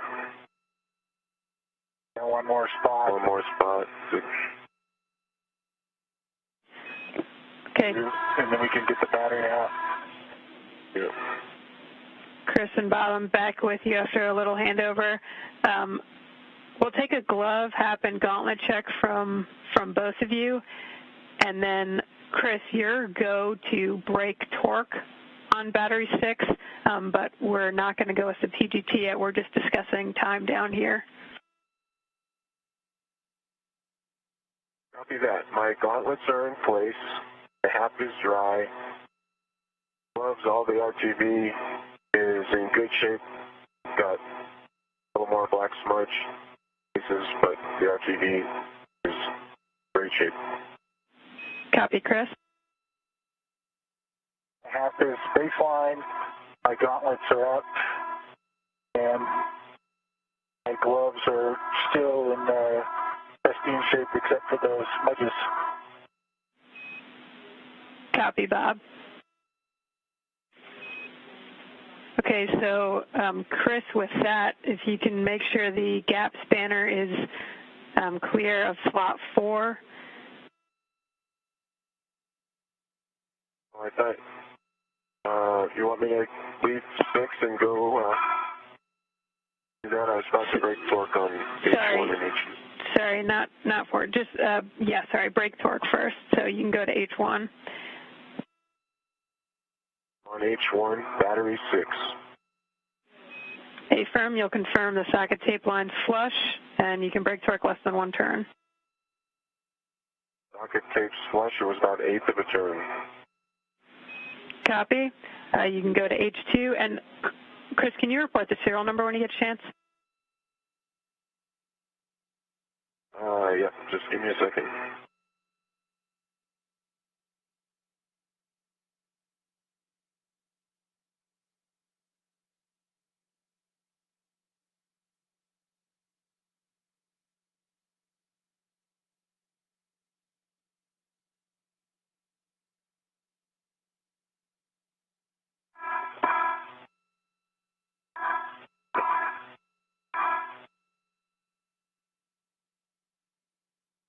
Battery 6, serial number 009090.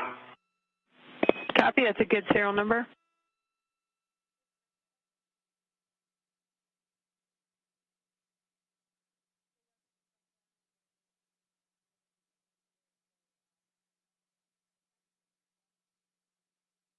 Tool is inserted to the tape. Copy, Chris, you go to break torque on H2.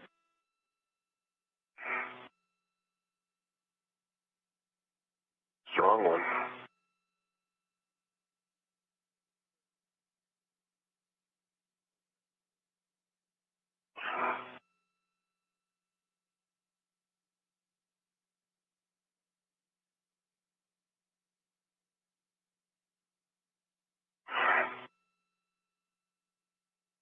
Quarter of a turn. It's broken.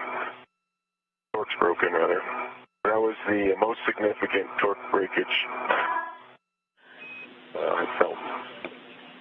Copy that, Chris. This one. And Bob, how are you feeling? Your met rates are starting to come back down. I feel fine. I didn't notice that my met rate was high, so I feel fine. I just don't. You guys must be managing CO2 or NOx. Copy. Okay. If that's the case, then we can pick up and continue with moving battery 6 to slot 4. Okay. So that being said, if we can make sure the gap spanner is clear for the battery install onto the adapter plate in slot 4.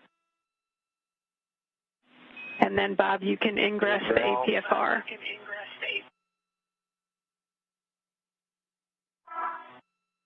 Okay, copy. We'll check the APFR settings. Looks before that.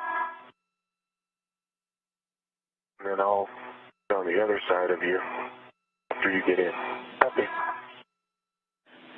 And Bob, it's up to you if you want to roll the APFR first or ingress and then roll it. But if you want to roll it first, we're looking at a setting of delta. Copy. I'll roll it first, just because I think the wrong things are in front of it for ingress. Yeah, but I didn't hear a 5-hour PET update. Did I miss it? We're about to give you one, Chris. Okay.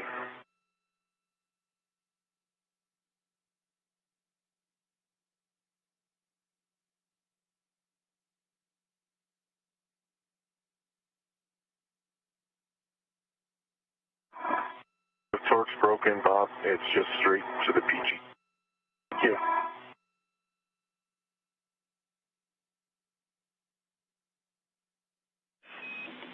Okay, and Chris and Bob, we're 5 hours into the EVA now. Living and consumables, MEDOX on Bob at 6:40, and we think we can finish this up, clean up, and be in the airlock by around 6:15. Okay, copy all. Thank you. And Chris, if you can verify the PGT with the hex drivers clear of the slot 6 install location, and that the adapter plate connector cable is clear of slot 4. Let that be forward work for me because it's a little far away. I'll make sure that's the case though. Okay.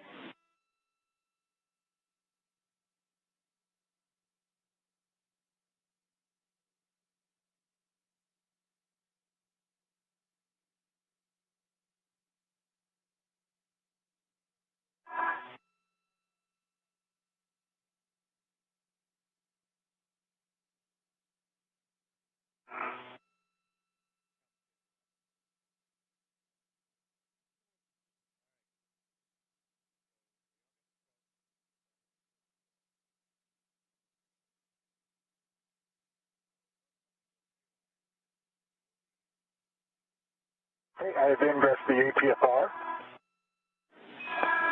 Copy, Bob. So you can check the ingress aid is tucked and tethers are clear. Verified stowed.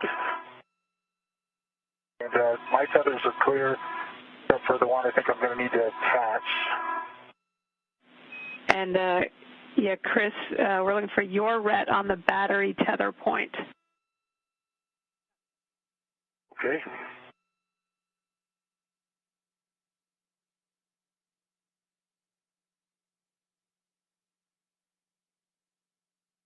This ret is on the battery tether point. Copy. Chris, you can hand your PGT with a 6-inch to Bob. Bob's settings are alpha 7, counter 2. Okay, alpha 7, counter 2. Copy. You'll be going to H1. H1. A-firm, looking for 8 turns. And Chris, you can reposition to the radiator side of the IAA for that battery transfer. Okay, let me think about this for a sec because the way my red is. Copy. You move now, Bob, before you start driving? Yeah, let's, I'll give you your ret back. Yeah. Okay, I have it. Okay. Probably want to take the PGT with you during your relocation. Absolutely. Have it. Got it.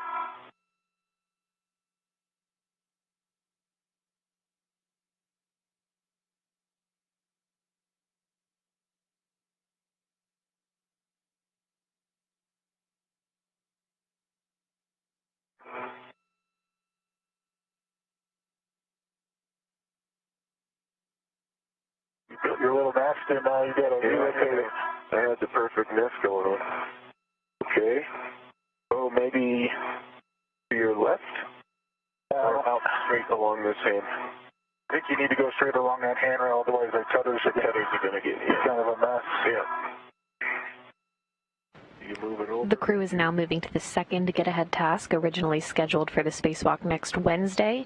The crew will remove the 5th of 6 nickel hydrogen batteries and will put it on an adapter plate. So this will be moving battery number 6 to slot number 4. Got it? I got it. Both my feet are over your head. Copy. Keep coming back down.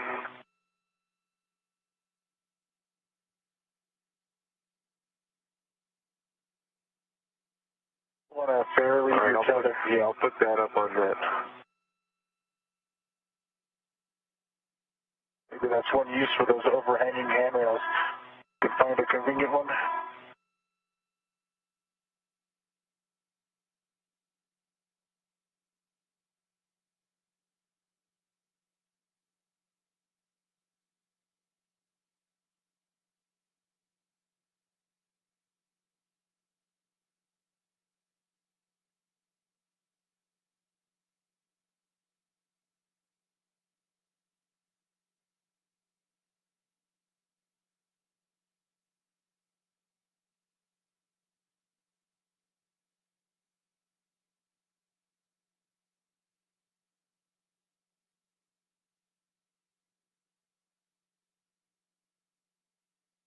I'll use these wires since we got them out here.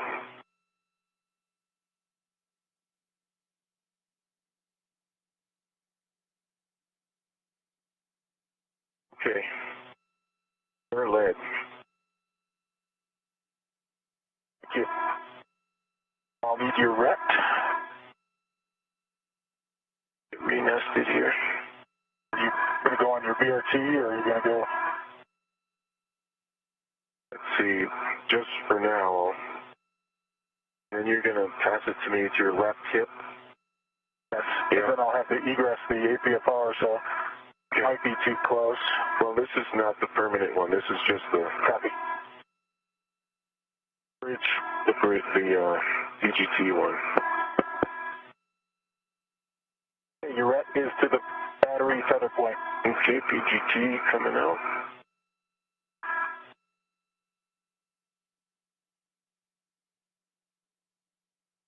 I don't know which side. I've got it. Got it? Okay. You might want to lock this one. Okay. Roger that. Bob, you're looking for Alpha 7 counter 2. She's definitely coming in broken. Understand Alpha 7 counter 2 A-firm. H1. A-firm, you'll confirm the socket tape line's flush, looking for about 8 turns. The socket tape line is flush. You copy me loud and clear, Chris? I do, yep, absolutely. Okay, she's just coming in broken. Yeah. It might be this spot on the structure. Yeah. That is where I keep having issues. Okay. Here we go on H1. Indicators moving.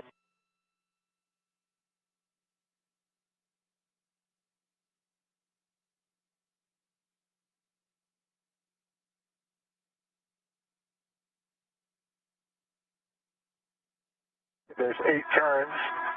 Verified unlocked on the indicator. Copy. Same settings, Alpha 7 counter 2 for H2. You'll confirm the tape line's flush, approximately 19 turns. Copy.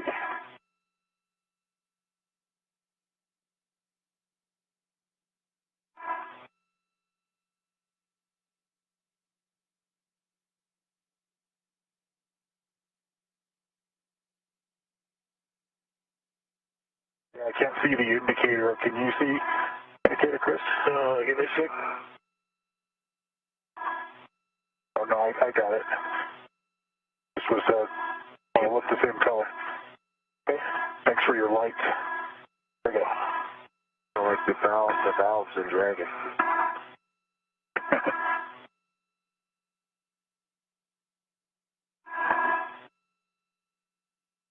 Done with the PGT?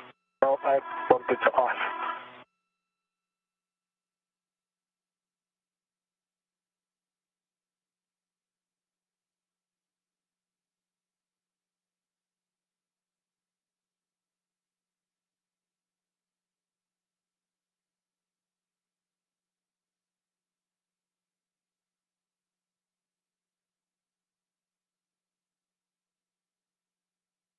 There we go.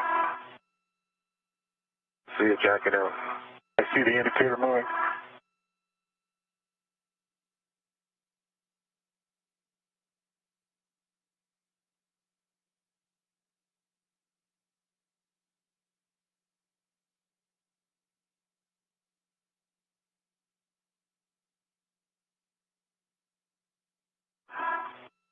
of low in your work envelope.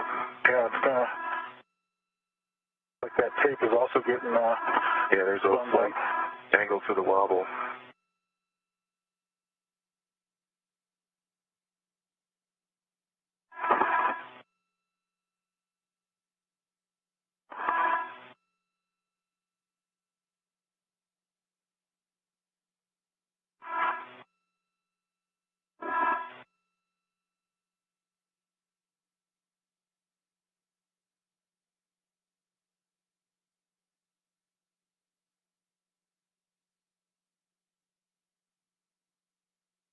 This is not a good body position for that install.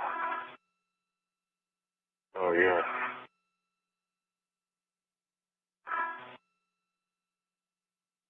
Jasmine, we have you? Radio check?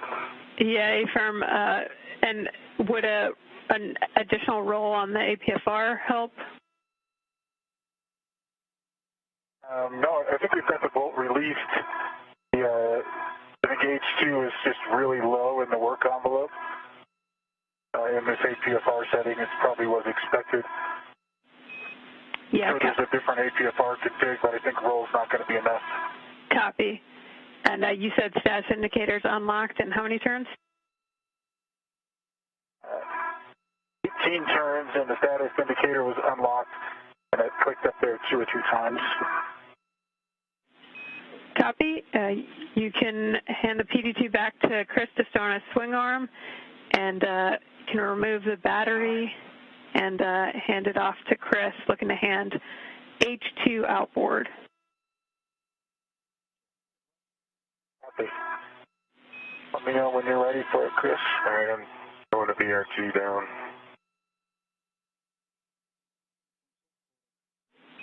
And Chris will be holding it for the APFR roll.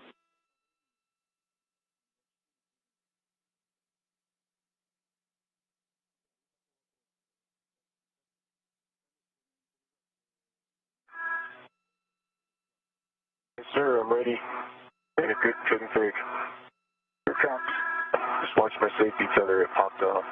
Yeah, the edge.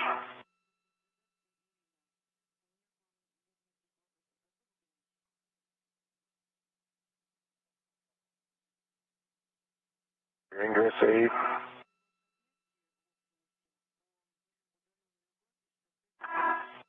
Thank you. Yep.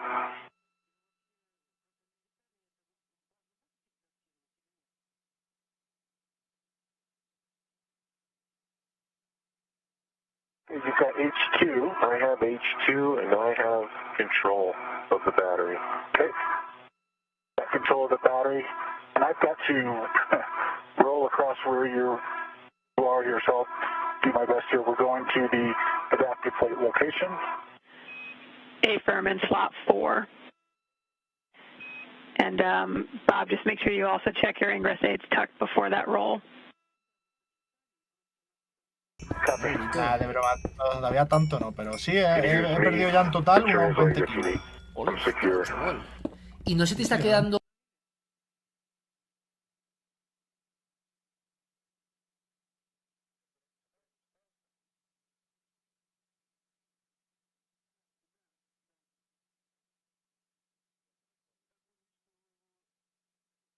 Soy un afortunado. Roll is complete. Copy, Bob. Before taking the battery back, if you can just make sure the gap spanner and ingress aid are clear for the install to slot 4.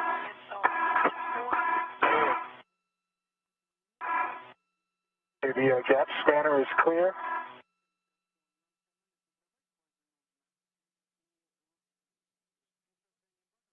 That's the thing about the ingress aid. If you tuck it well enough, it's hard to see.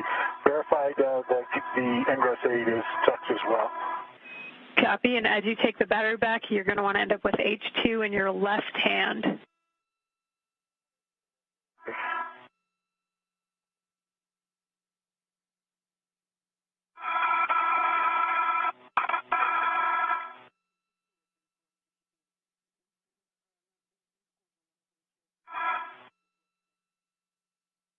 Get back there somewhere. There you go.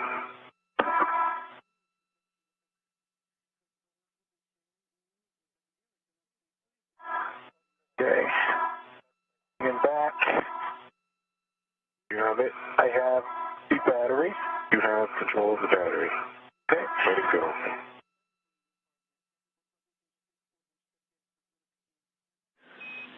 Okay, Bob, once your alignment's good, you go to soft dock that battery onto H2.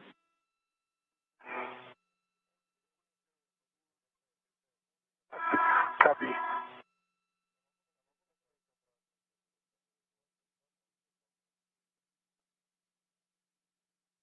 Again, the crew has removed the fifth of 6 nickel hydrogen batteries.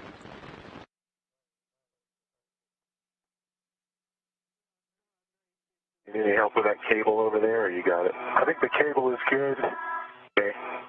GT's clear here. A little bit misaligned. There you go.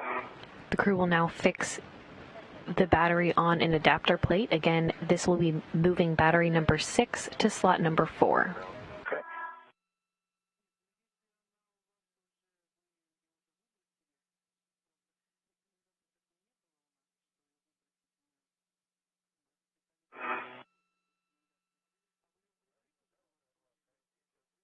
I believe we're soft docked. I think so. Okay, copy. With that, Chris, you can hand off your PGT with the 6-inch. Bob's settings are alpha 7, clockwise 2. Clockwise 2.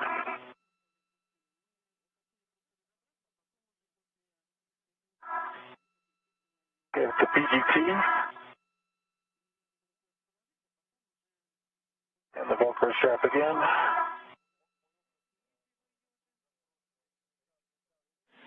And you'll be going to H2, confirm the socket tape line flush, looking for 16 to 17 turns.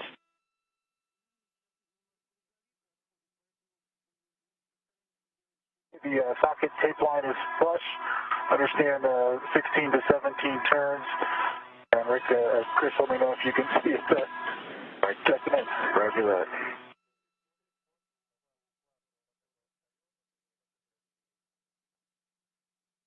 Ready? Ready.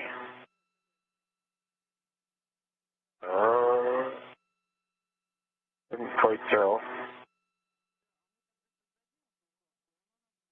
I think I see it going down. Yep, confirmed, going down.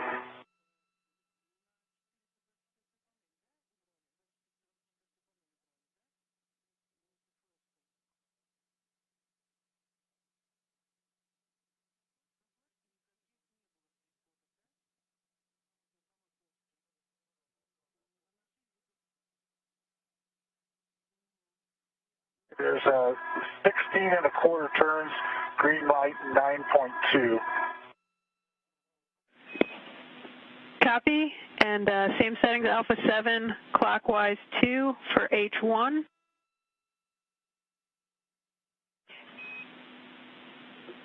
Copy. And Bob, status indicator was locked on H2, correct? Status indicator shows locked on H2. Copy, thanks.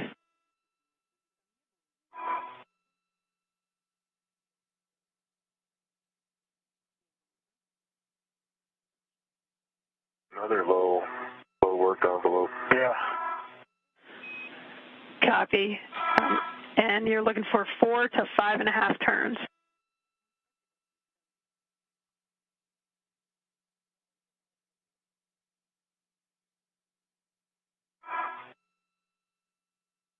Well, there's a little bit better body position because it's not right in front of your bidding workstation. Oh, yeah. Green light, 9.4 on the torque, and 4.25 turns. The indicator shows locked. Okay, copy. Good install. You can transfer the PGT back to Chris to stow on his swing arm, and you can release the ret. Copy. Thanks. Okay, Chris has the PGT, and the ret is released. Copy, and big picture with that. We're done with the install, and we're going to move into cleanup. Okay, copy. Okay, so cleanup is bag inventory basically, Jaws, or do you have something else to do as well? We're going to have Chris move some scoops from the battery in slot 4 to the battery in slot 5, and then he'll retrieve the camera and head back to the ORU bag to stow the ORU, or stow the camera and GoPro, and then inventory everything. And you will be cleaning up the stowing the hex driver back on the pit pin in the crew lock bag, and cleaning up the crew lock bag. Copy. Copy. Ready for the scoop? You bet.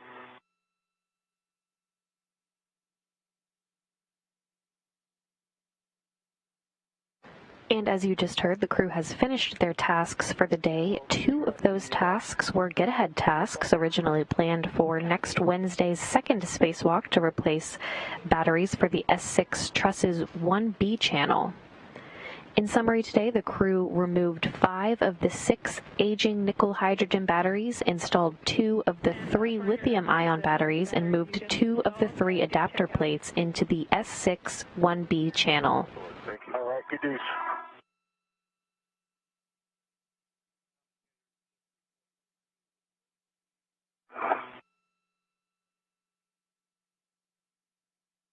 And we just received news that both of the lithium-ion batteries are both up and running and in good shape. Copy, thanks, Chris. That was with the wire tie.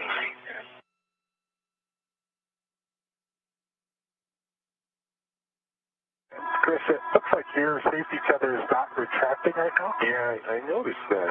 Let me give a body position and I'll look at the circum.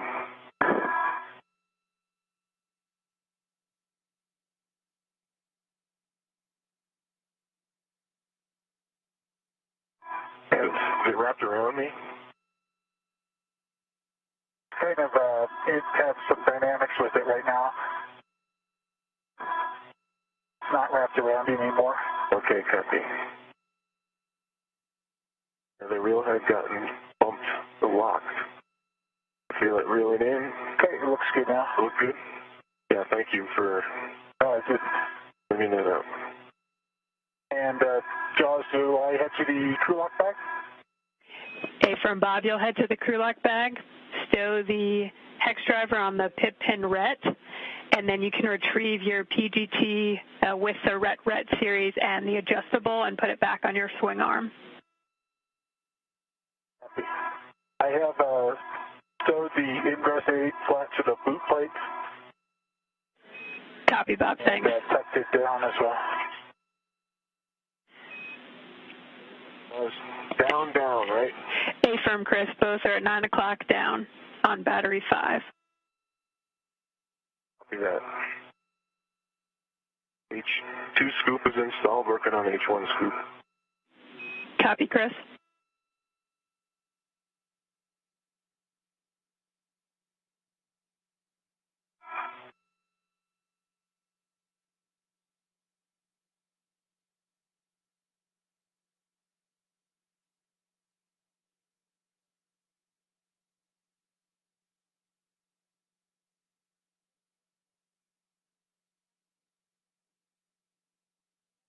H1 scoop installed and locked, straight down.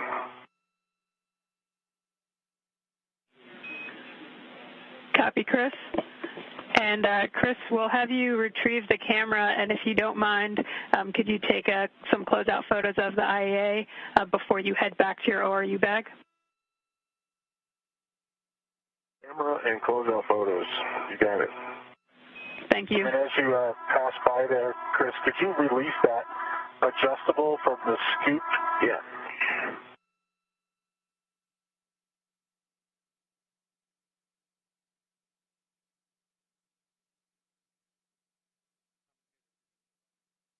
Ready to let it go?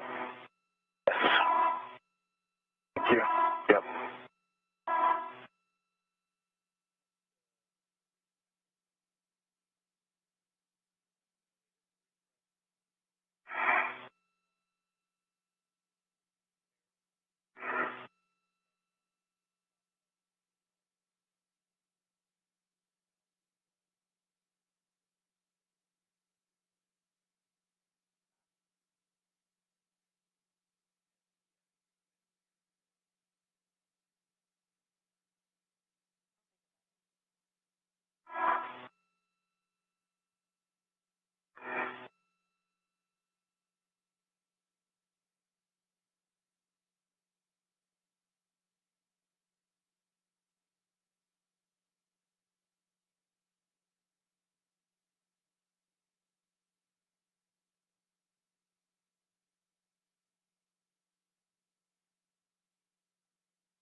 Okay, Jaws, I have retrieved the 9-inch X socket.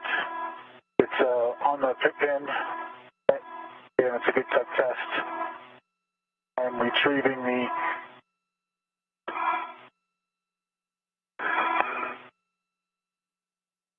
BGT at this time. Copy, Bob. And as you put that on your swing arm, if you could just report the tethers on the PGT to us. Okay.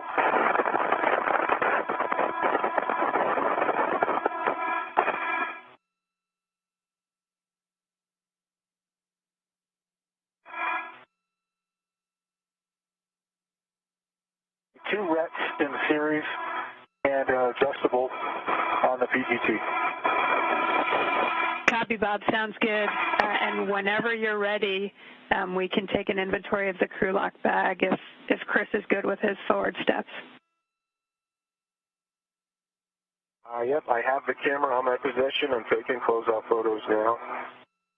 And I think when I'm done with the photos, I head towards my bag. Yep, A-firm. You'll head back, stow that camera as well as the GoPro into the ORU bag, and then we'll take your inventory once you're ready as well. Okay, copy all. Okay, I have a ret series connected to the ratchet wrench with a wobble socket and a palm bar in the crew lock bag. Copy.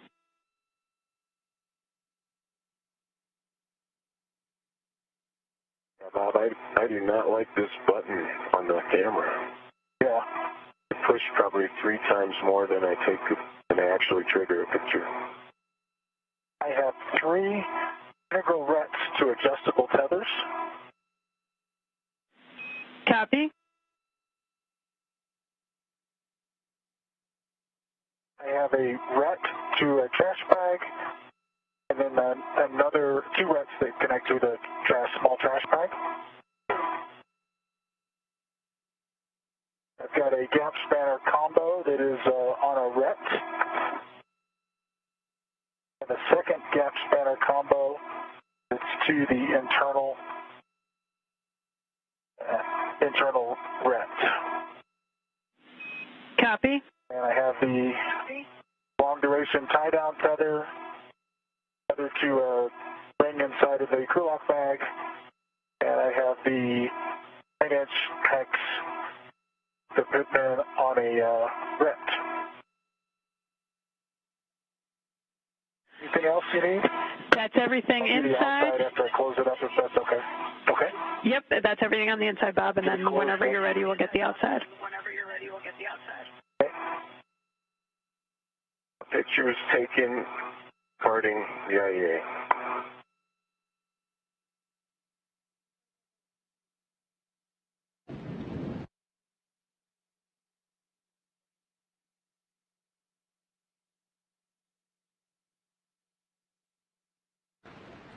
Now approaching 5.5 hours into today's spacewalk, recapping some milestones from today.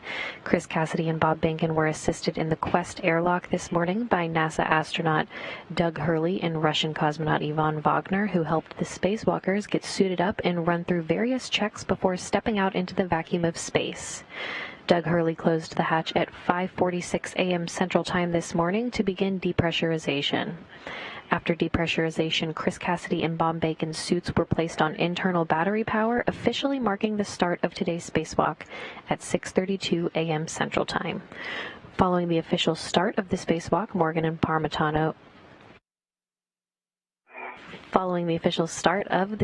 Cassidy and Behnken translated to the work site to begin the work to finish power upgrades on the International Space Station.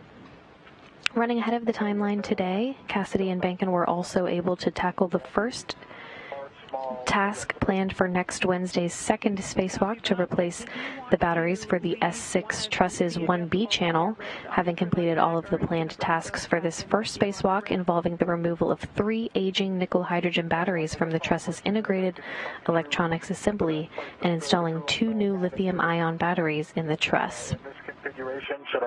The spacewalkers had time to remove a 4th nickel-hydrogen battery planned for next Wednesday's spacewalk and moved an adapter plate into the truss to await the installation of another new lithium-ion battery next Wednesday. The main thing is the doors need to be against structure, and it needs to be snug enough that it won't be able to spin outward.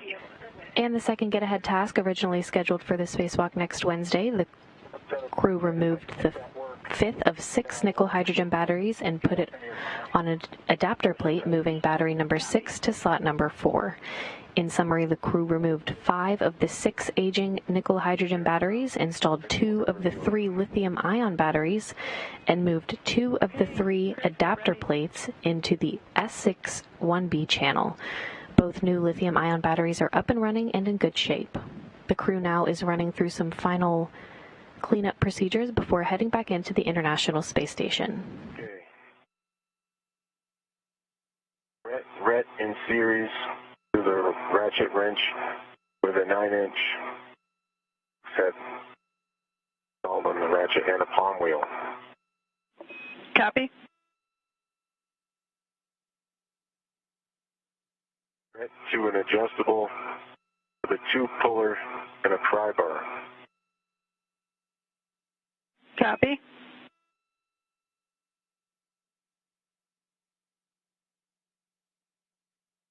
Ret with my trash bag.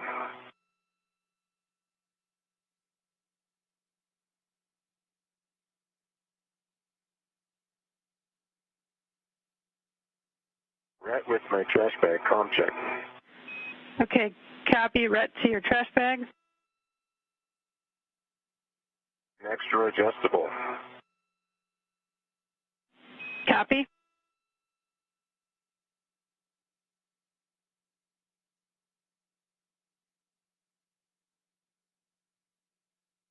A ret and a ret with a pit pin on standby for nothing on them. Copy. Ret in series GT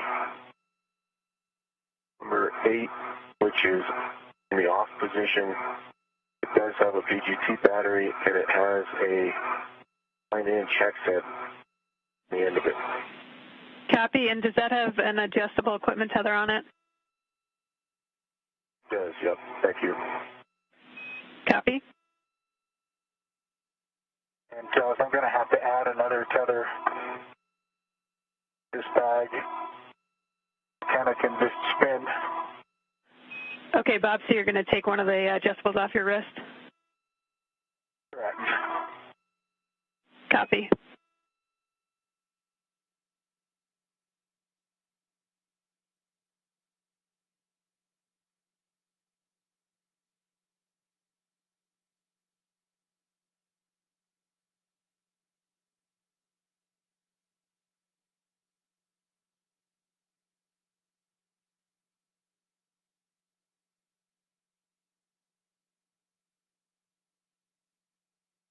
A camera with a ret and an L bracket Copy.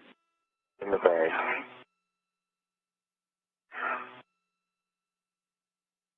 And I'm going to carry the GoPro on me.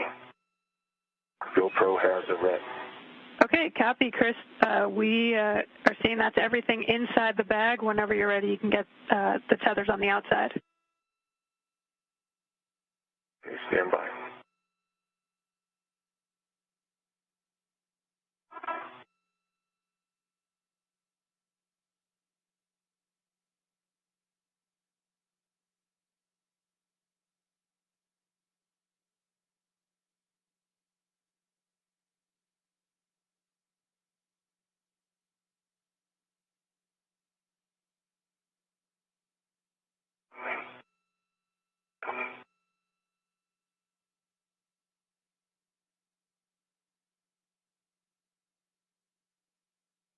EP, Jasmine? 534. 34, copy.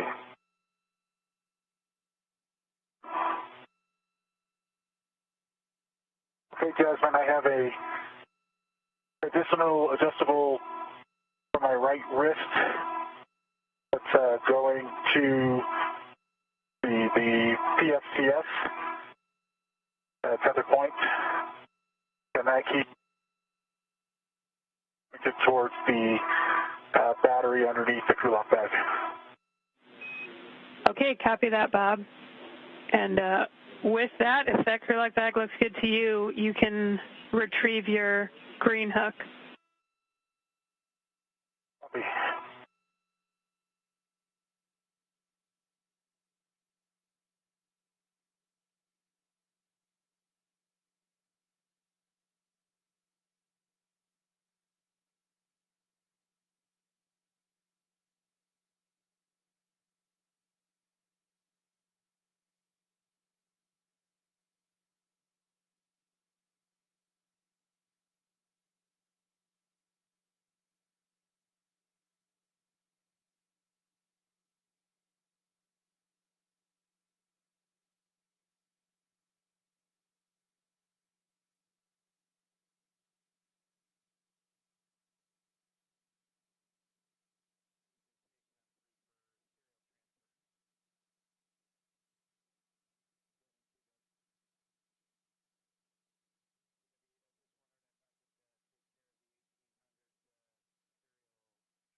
Okay, the GoPro is on my mini workstation. Copy that, Chris.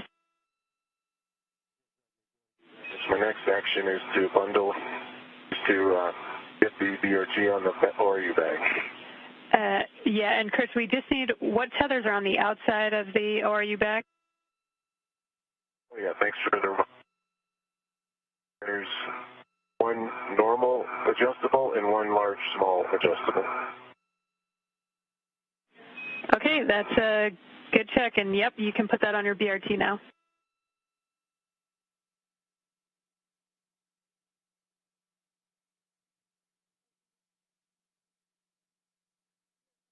Just hanging out, Bob, wait. I'm just hanging out. Gotcha. I'm going to come down there a little bit further, past the APFR here.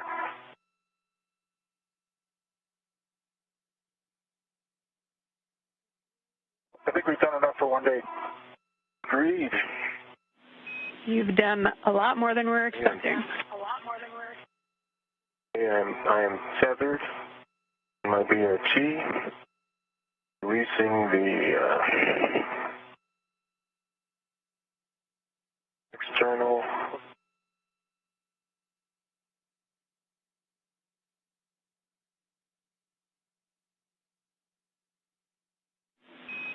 And Chris, once you've got that in a good position on our BRT, you can retrieve your green hook.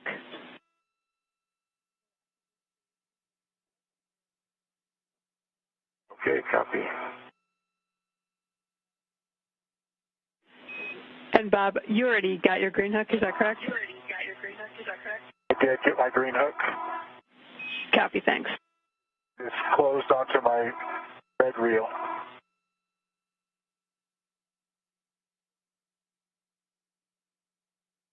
What are we flying over right now, Josh? Okay, so with that, you can both start translating towards the airlock. We've got a handover in about 30 seconds. So Bob, just a reminder as you head inboard to press the CETA brake release twice. Copy the CETA brakes. All right. Paddles 2 times.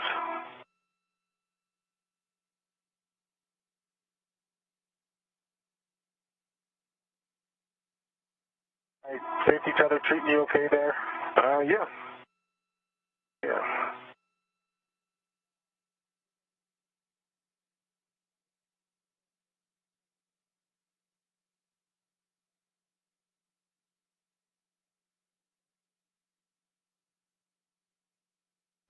And we're in a short handover period between satellites right now, but should be regaining that communication with the crew here shortly.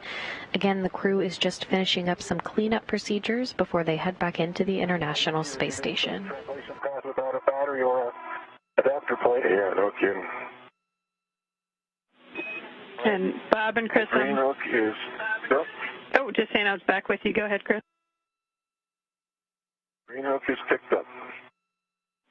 And copy. now I think it's go time. Yep, Chris, you can lead back in.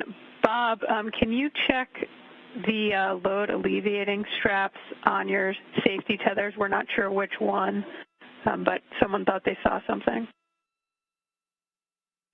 It's number 29. We just don't know which color that is.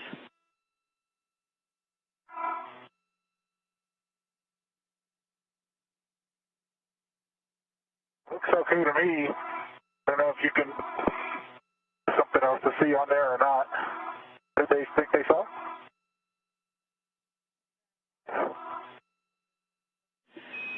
And Bob, as long as you confirm you see no red showing on number 29, safety tethers load alleviating strap, we're good.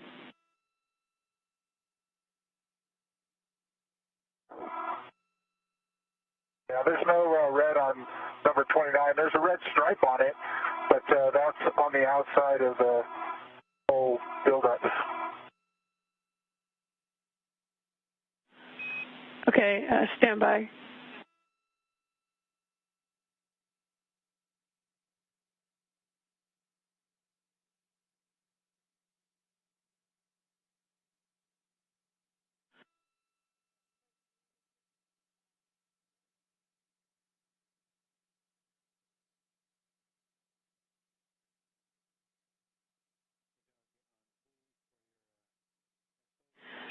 Okay, Bob, it is on the one that's coming back in, so we'll take a closer look at it afterwards inside. Okay.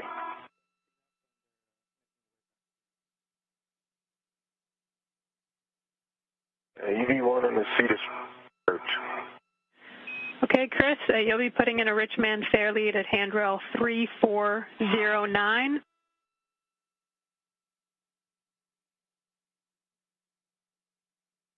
Three 409.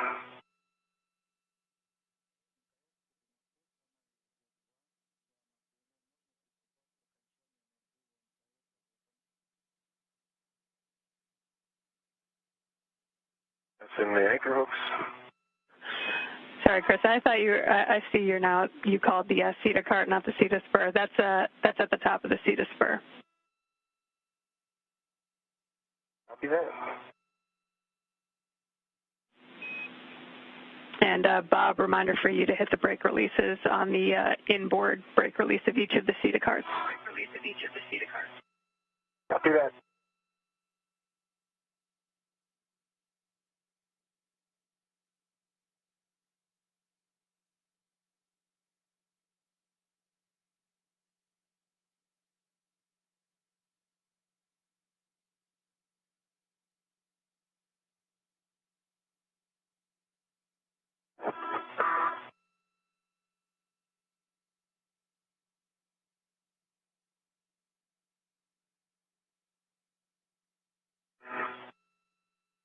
Going under the inboard CETA cart.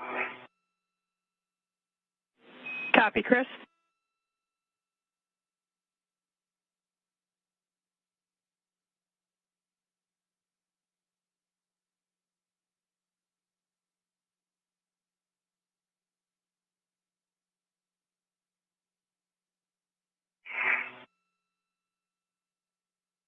Phase 1.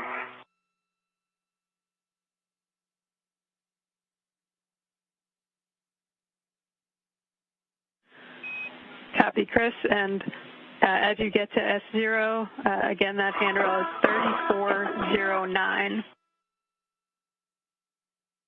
3409.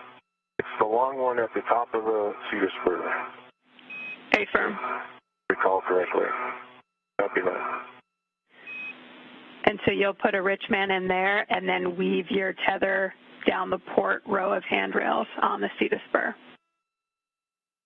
Copy, Chris. And as you get to S0, again, that handrail is 3409. 2 times. 3409. It's the long one at the top of the CETA spur. Copy, Bob. Affirm. Recall correctly. Copy that. And so you'll put a rich man in there and then weave your tether down the port row of handrails on the seat of spur. Copy, Chris, and as you get to S0, again, that handrail is 3409. 2 times. 3409. It's the long one at the top of the seat of Copy, spur. Bob. Affirm. Recall correctly. Copy that. And so you'll put a rich man in there and then weave your tether down the port row of handrails on the seat of spur. Copy, Chris, and as you get to S0, again, that handrail is 3409. 2 times. 3409. It's the long one at the top of the seat of Copy, spur. Bob. Affirm.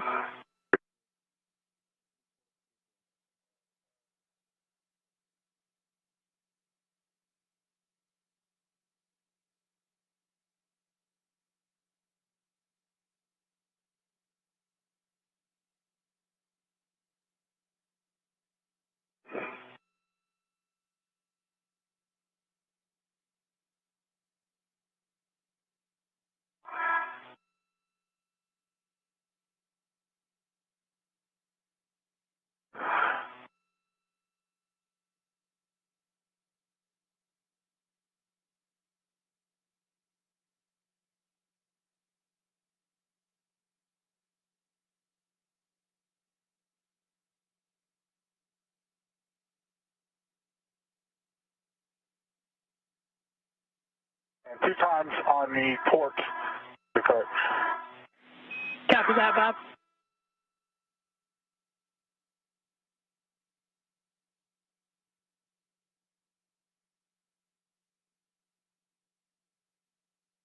There's been a unhook on 3413. That's too high, right? I need to go down. Affirm, Chris, yeah, it's the top handrail of the seat of spur, 3409. Sorry about that.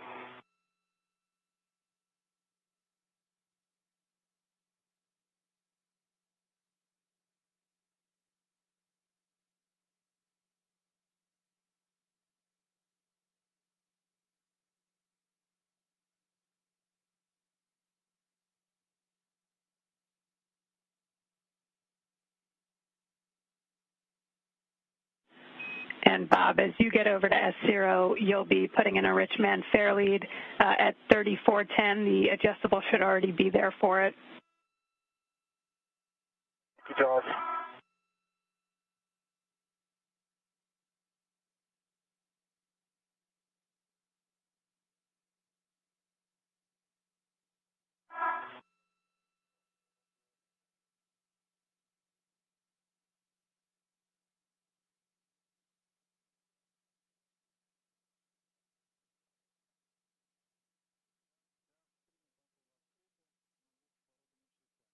Be just a sec, Bob. Sorry to hold you up.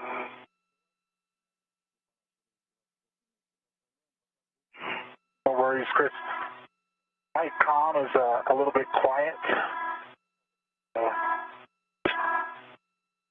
It created during the translation coming here.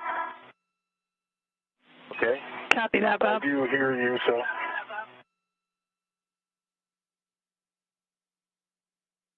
All right, Jasmine. One hook of the adjustable is on 3409. It wraps around the cable and back onto the D-ring of the adjustable. Okay, copy. That sounds good, Chris. And as you head down the seat of spur, you'll weave your safety tether down the port row of handrails.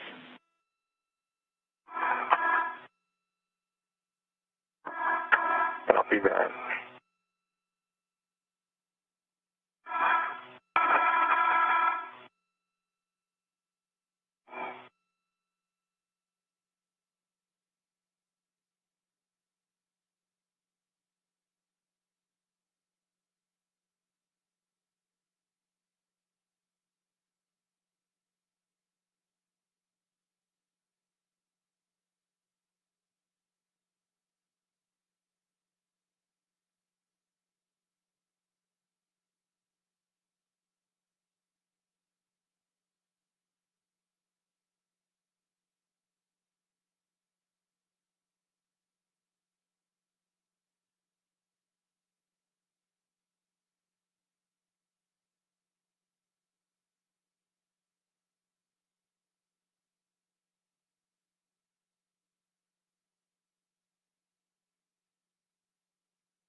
Bob, as you come down, if it pops off, if my tether pops off, can you ID it up? Yeah, I'll try to back it back up there.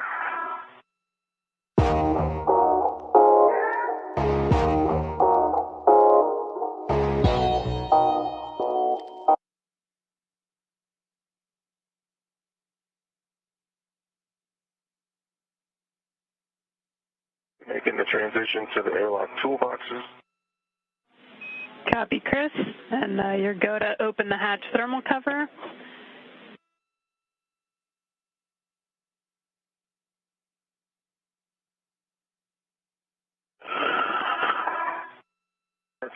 And the thermal cover is now open. Copy. You can stow your ORU bag in the airlock and attach your waist tether to the airlock D-ring extender. Okay, copy.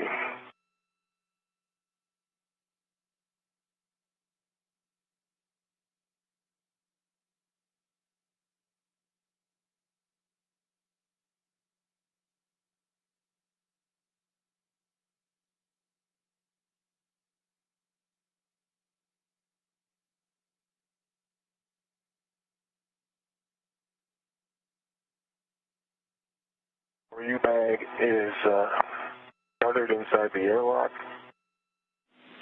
Copy.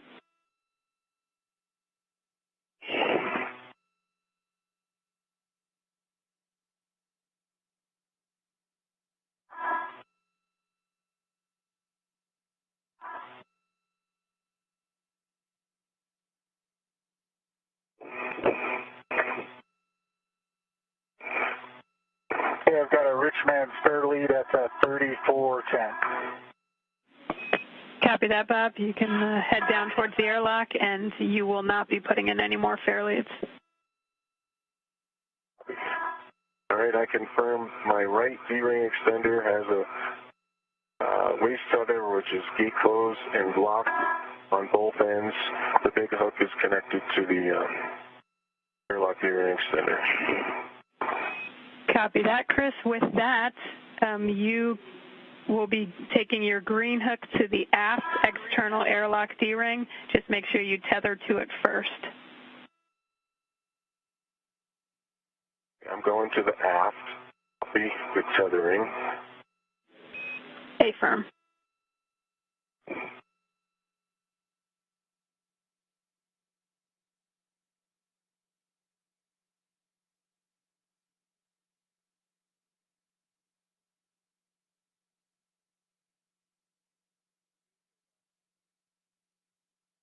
Tethered to my green hook. Green hook on the aft. Locked it. I can pick up my yellow hook if you're ready. Copy, and Chris, just check the reel's unlocked, and then you can release your yellow hook and stow it on your mini workstation. The reel is unlocked and going for the yellow. Copy.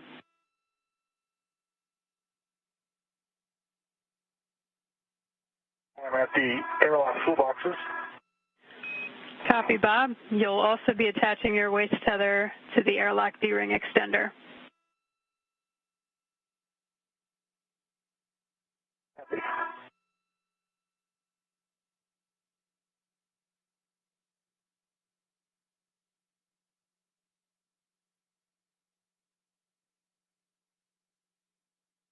Coming underneath Chris to put my waist tether in. Copy that.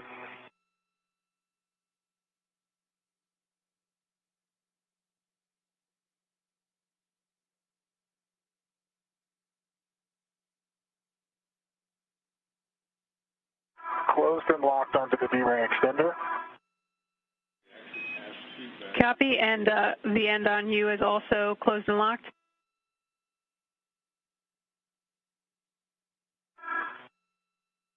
Verified closed and locked to my D-ring extender as well. Copy, good config, Bob. With that, you can tether to your green hook, and then you'll be attaching it to the forward external airlock D-ring.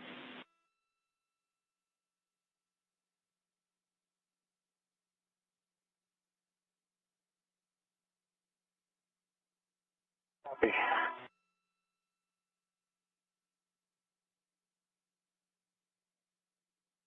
I think I don't need to tether to it. I can just take the green hook over. I guess I could just string out. I'll tether to it. Thank you for reminding me. I've made that mistake before.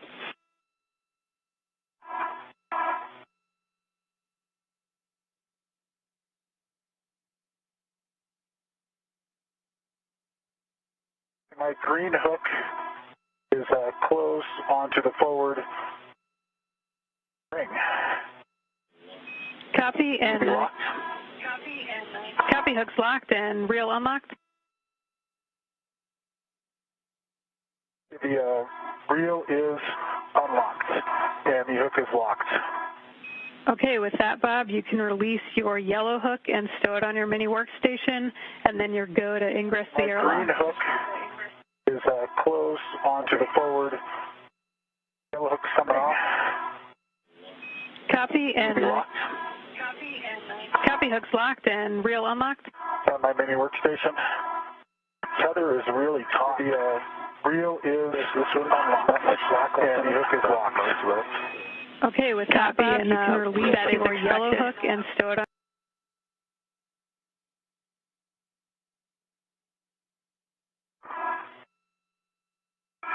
Hey, Jasmine, we know it takes a village to pull this off, and obviously the people in the control center are lion's share of that team, but Bob and I also want to give credit to the folks that keep Building 30 and the Mission Control Center open during this crazy, interesting time where everything has to be cleaned and sanitized multiple times a day. So special shout out to the custodial staff at the Johnson Space Center, in particular Building 30. Thank you very much. Absolutely, Chris. And we heard it was Kirk Shireman's final day at NASA, and just want to thank him for his service as well. I'm sure we'll run into him in his future line of work. Thank you, Uncle Kirk.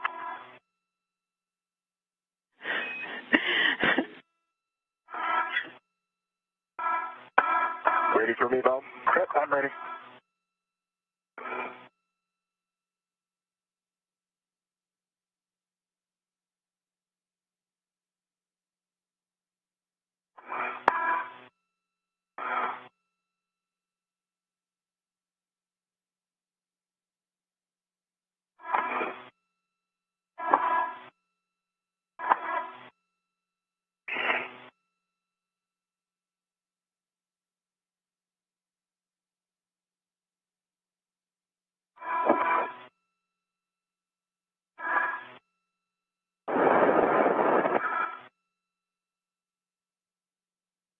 Okay.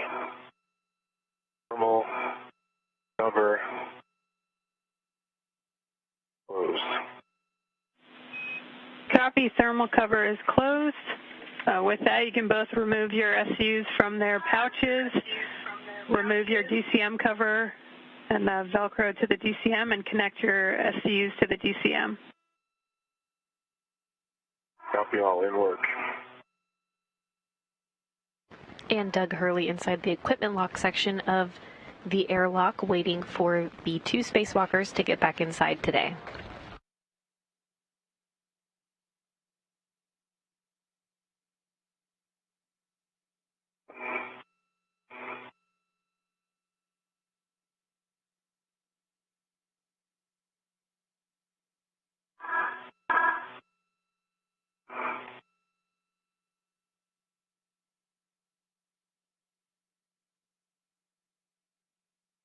SU closed in Mach 382.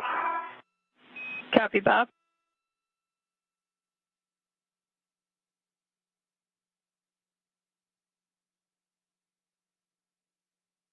Closed and locked, DV1. Copy, Chris. Note for both of you, TCV setting of 8. Max cold minimizes time for SCU cooling. With that, you can switch your water off or forward. Expect an H2O is off message. DV1, water off with a message. B2, water is off. The message. Copy. We'll hold for 2 minutes. Caution, do not close hatch until EMU water is off for 2 minutes. Copy.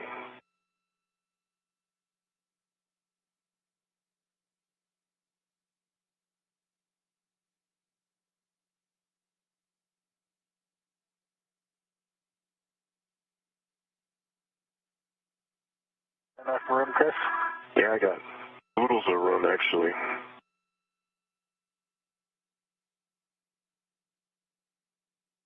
How about you? That's funny.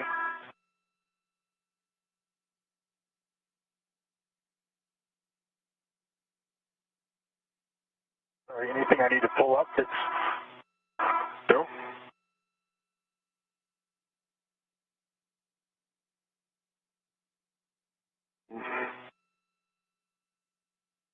You reach your right safer handle about half an inch up.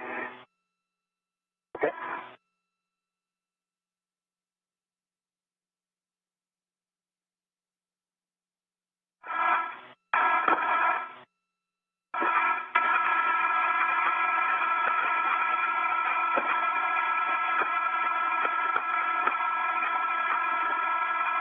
Yeah, there you go, you got it. Thank you.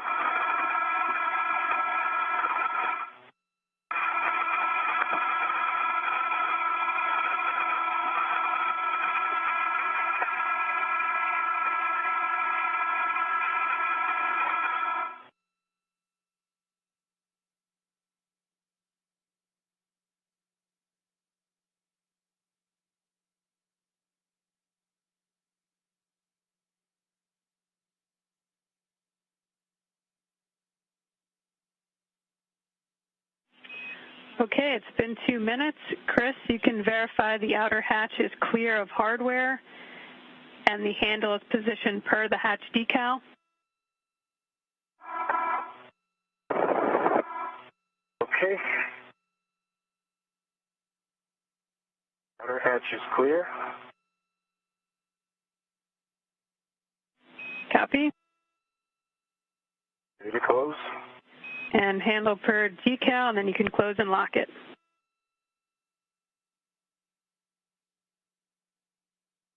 Copy that.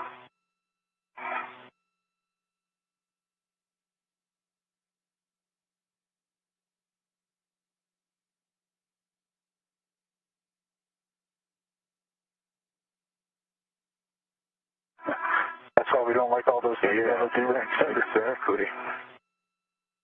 All right, double checking around the hatch. Everything looks good. I'm cranking latch direction. Copy.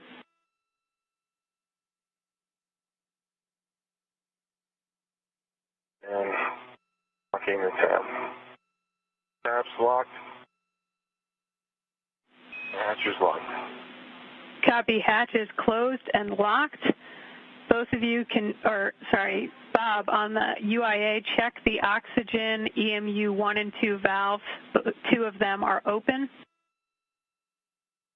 Oxygen, EMU 1 and 2 valves are verified open. Okay, Bob, switch power EV1 and 2 to on. Power EV1 is on with the EMU LED, and power EV2 is on with the EMU LED. Copy. Check power EV1 and 2 volts. 18.6 and 18.6. Copy. Good voltage. Both of you on your DCM, switch power to SCU. Expect a warning tone. EV1. Power SCU. EV2. Power is SCU. Copy, and with that, we're complete with the pre-repress. Great work today, guys. I'll hand it back over to Doug for the crew lock repress. Thanks, Jasmine. Thank you, Jasmine. Thanks. It was great working with both of you. Okay, guys, welcome back. Thank you. Thanks, Doug. Okay, on your DCM, go to actuator to press.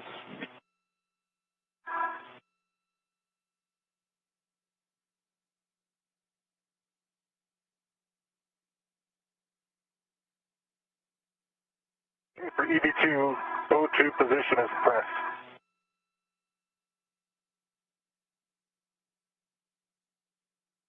Realize I rely on my left mirror for this one.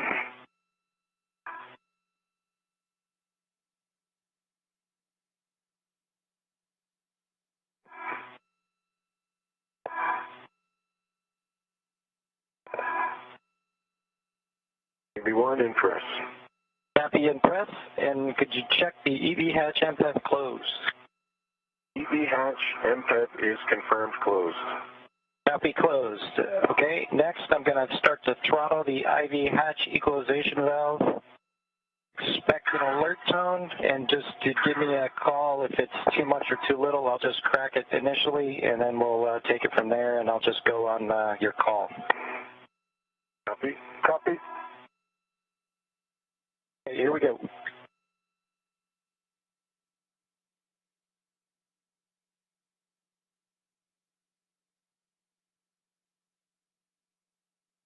Okay, that's halfway between off and norm.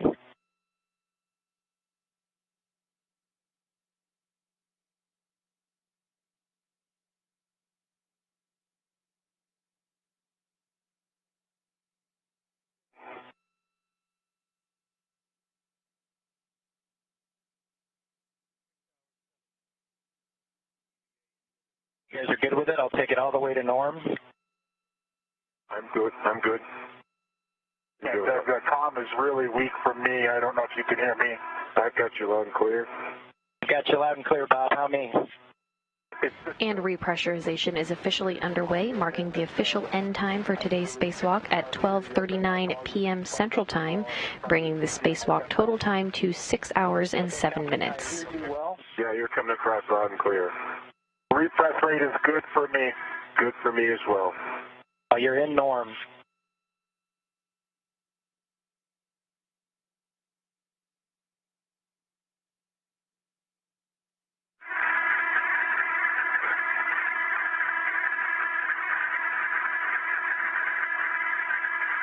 Repress rate is still good for me. Good. We're at norm. We'll leave it there. I can tell you're talking, but I can't hear you. Is any better? Repress rate is good. Good for me as well. Talk to you and me.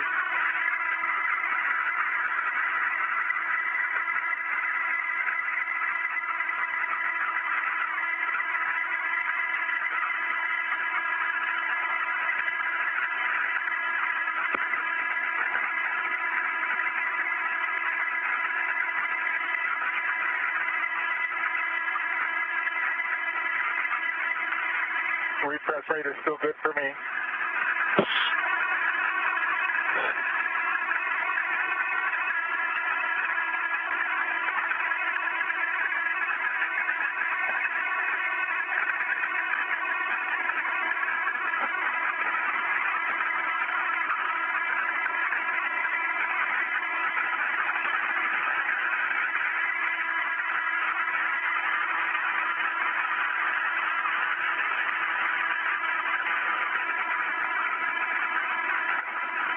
Good rate. Good rate for EV12.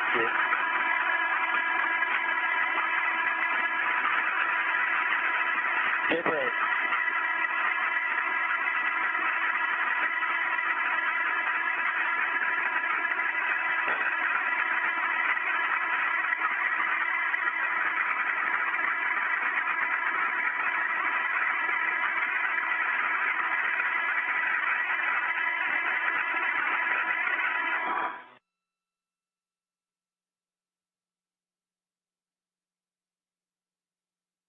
Okay, I stopped it at 5.0, and we're waiting 2 minutes for crew lock pressure to stabilize. Copy. Okay, Understand that you're pausing at 5 psi for a recheck. Good copy.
We've waited 2 minutes. We're recording the crew lock pressure, then we'll wait another minute and just double check. Copy.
Hey, Houston, airlock looks like a good leak check. I'm going to proceed to step 8. And we concur, good leak check.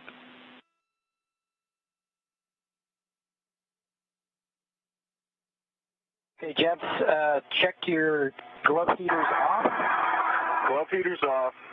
Okay, Doug, I think you're down to step 8. My glove heaters are off. Yes, Bob, that's right. Step 9, check gloves for contamination. No contamination for EV2. And no contamination for EV1. A little bit of black smudge, that's it. Okay, copy that. On your DCMs, O2 actuator to IV. O2 actuator to IV. Copy, O2 actuator coming to IV. Copy both in IV. I'm going to take the IV hatch equalization valve slowly back to normal, and we'll take it down to, basically take it down to equalization. Expect an alert tone at the DPDT at 0. The spacewalk today was the 228th spacewalk in support of International Space Station assembly and maintenance. The official end time of today's spacewalk came at 12:39 p.m. Central Time, bringing today's spacewalk to 6 hours and 7 minutes. It was the 7th spacewalk for Space Station Commander Chris Cassidy, bringing his total spacewalk time to 37 hours and 21 minutes. The spacewalk today was also the 7th for NASA astronaut Bob Behnken, bringing his total spacewalk time to 43 hours and 40 minutes. The 228th International Space Station assembly and maintenance. The official end time of today's spacewalk came at 12:39 which is the equivalent Central Time, bringing today's spacewalk to 6 hours and 7 minutes. It was the time in the Space International Space Station assembly his total spacewalk time to 37 hours and 21 minutes that were involved in the spacewalk today. Also the 7th for NASA astronaut Bob Behnken, Wednesday, and again in mid-July time to 43 hours and 40 minutes. On the last, the Japanese International Space Station 9 of 1,434 hours electronics assembly, which is the starboard 6 times today's spacewalk to 6 hours and 7 minutes.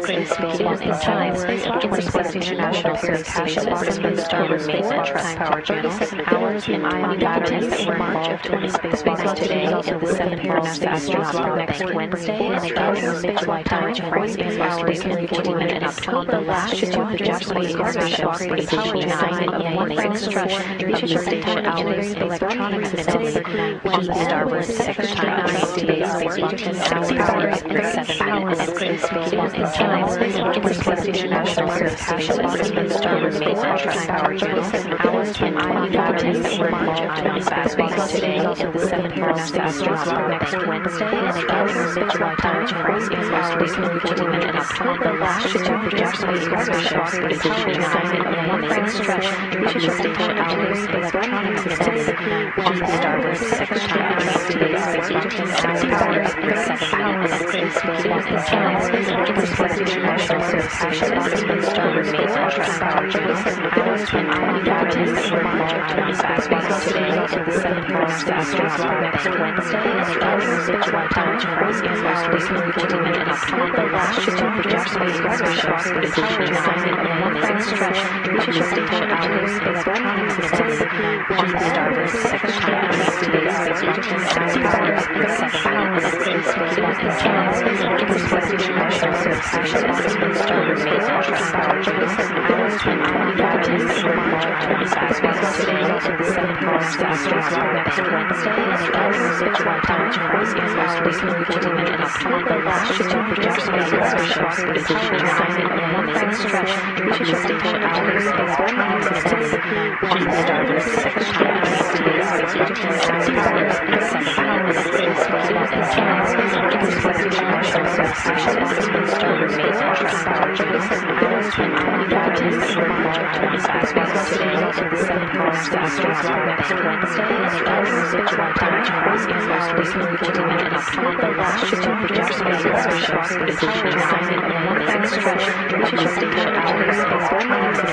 which is the starboard 6 times today's spacewalk to 6 hours and 7 minutes. It was the time in the Space International Space Station assembly starboard maintenance power channel 7 hours and 21 batteries that were involved in the spacewalk today. Also the 7th for NASA astronaut Bob Behnken, Wednesday, and again in mid-July time to 43 hours and 40 minutes. On the last, the Japanese International Space Station 9 of 1,434 hours electronics assembly, which is the starboard 6 times today's spacewalk to 6 hours and 7 minutes. It was the time in the Space International Space Station assembly starboard maintenance power channel 7 hours and 21 batteries that were involved in the spacewalk today. Also the 7th for NASA astronaut Bob Behnken, Wednesday, and again in mid-July time to 43 hours and 40 minutes. On the last, the Japanese International Space Station 9 of 1,434 hours electronics assembly, which is the starboard 6 times today's spacewalk to 6 hours and 7 minutes. It was the time in the Space International Space Station assembly starboard maintenance power channel 7 hours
station on one for the airlock with a request for photos.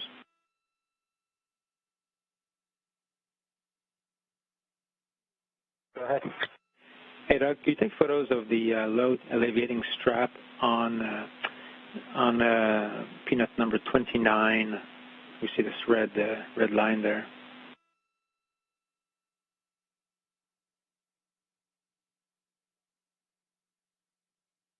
I think you just put it in the crew log.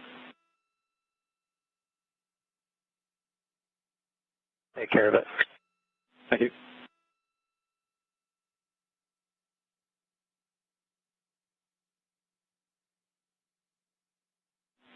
Lots of views. Hey, David, could we do that after we get the guys out of the suits?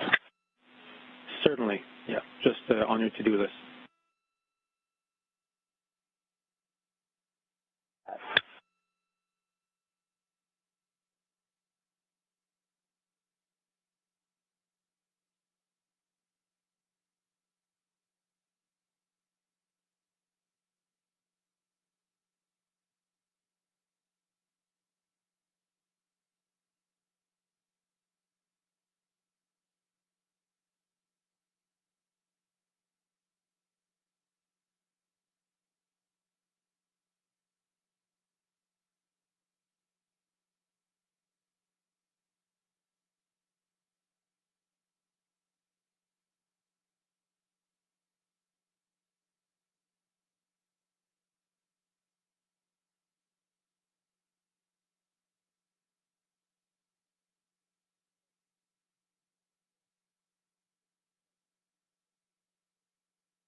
Bob Bankin and Chris Cassidy's gloves have now been removed. They'll now move to remove their helmets.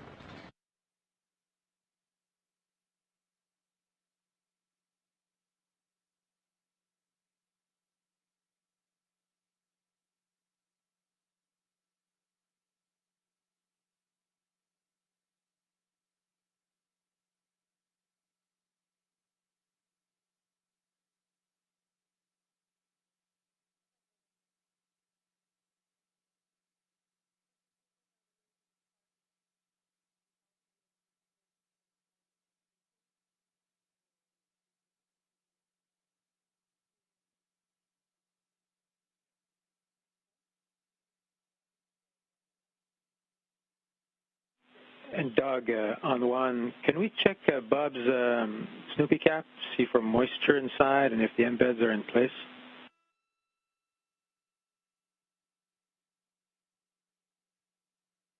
Yeah, he's looking at it right now.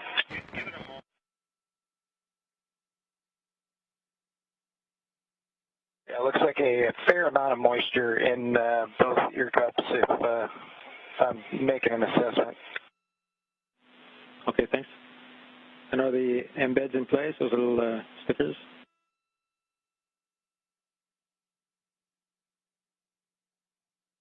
Yeah, the embeds are in place. Okay, thanks.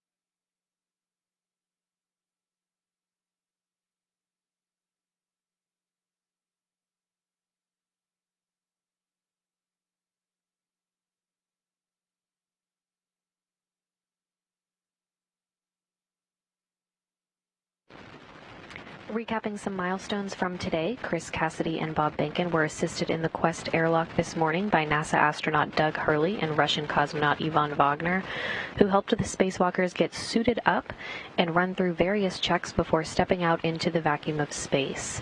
Doug Hurley closed the hatch at 5:46 a.m. Central Time this morning to begin depressurization.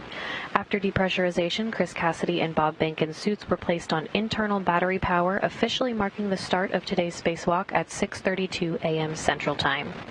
Chris Cassidy's mirror on his left wrist became detached on his way out of the hatch, and there was no risk to the crew or the spacewalk.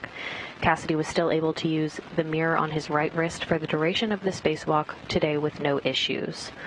Following the official start of the spacewalk, Cassidy and Bankin translated to the work site on the station's starboard 6 truss to begin the work to finish power upgrades on the International Space Station. Running ahead of their timeline today, Cassidy and Bankin were also able to tackle the first and second task planned for next Wednesday's second spacewalk to replace batteries for the S6 truss's 1B channel. Having completed all of the planned tasks for the first spacewalk involving the removal of 3 aging nickel-hydrogen batteries from the truss's integrated electronics assembly and installing 2 new lithium-ion batteries in the truss, the spacewalkers had some time to remove a 4th nickel-hydrogen battery planned for next Wednesday's spacewalk and move an adapter plate into the truss to await the installation of another new lithium-ion battery next Wednesday.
interlock on one for Doug with one more request.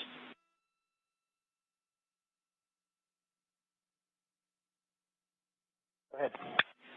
Yeah, so Safer 18, the one that the Bob had, so we heard a report that the right handle was partly out and pushed back in. Can you just check that the door is fully closed and basically the status of the right side of Safer 18? Okay, we'll take a look.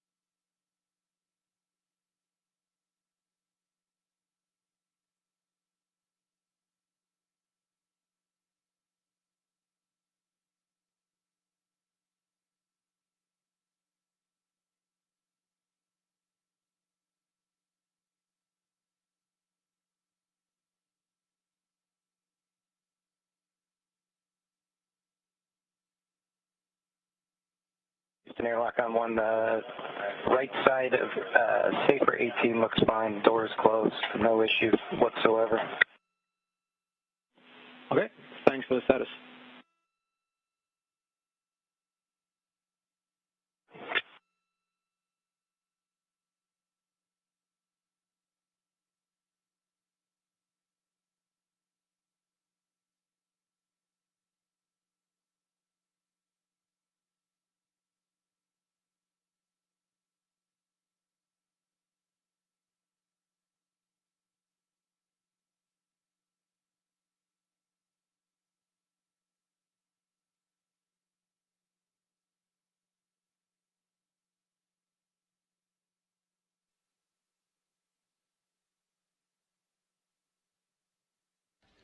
In summary, the crew today removed 5 of the 6 aging nickel-hydrogen batteries, installed 2 of the 3 new lithium-ion batteries, and moved 2 of the 3 adapter plates into the S6 1B channel. Both new lithium-ion batteries are up and running and in good shape.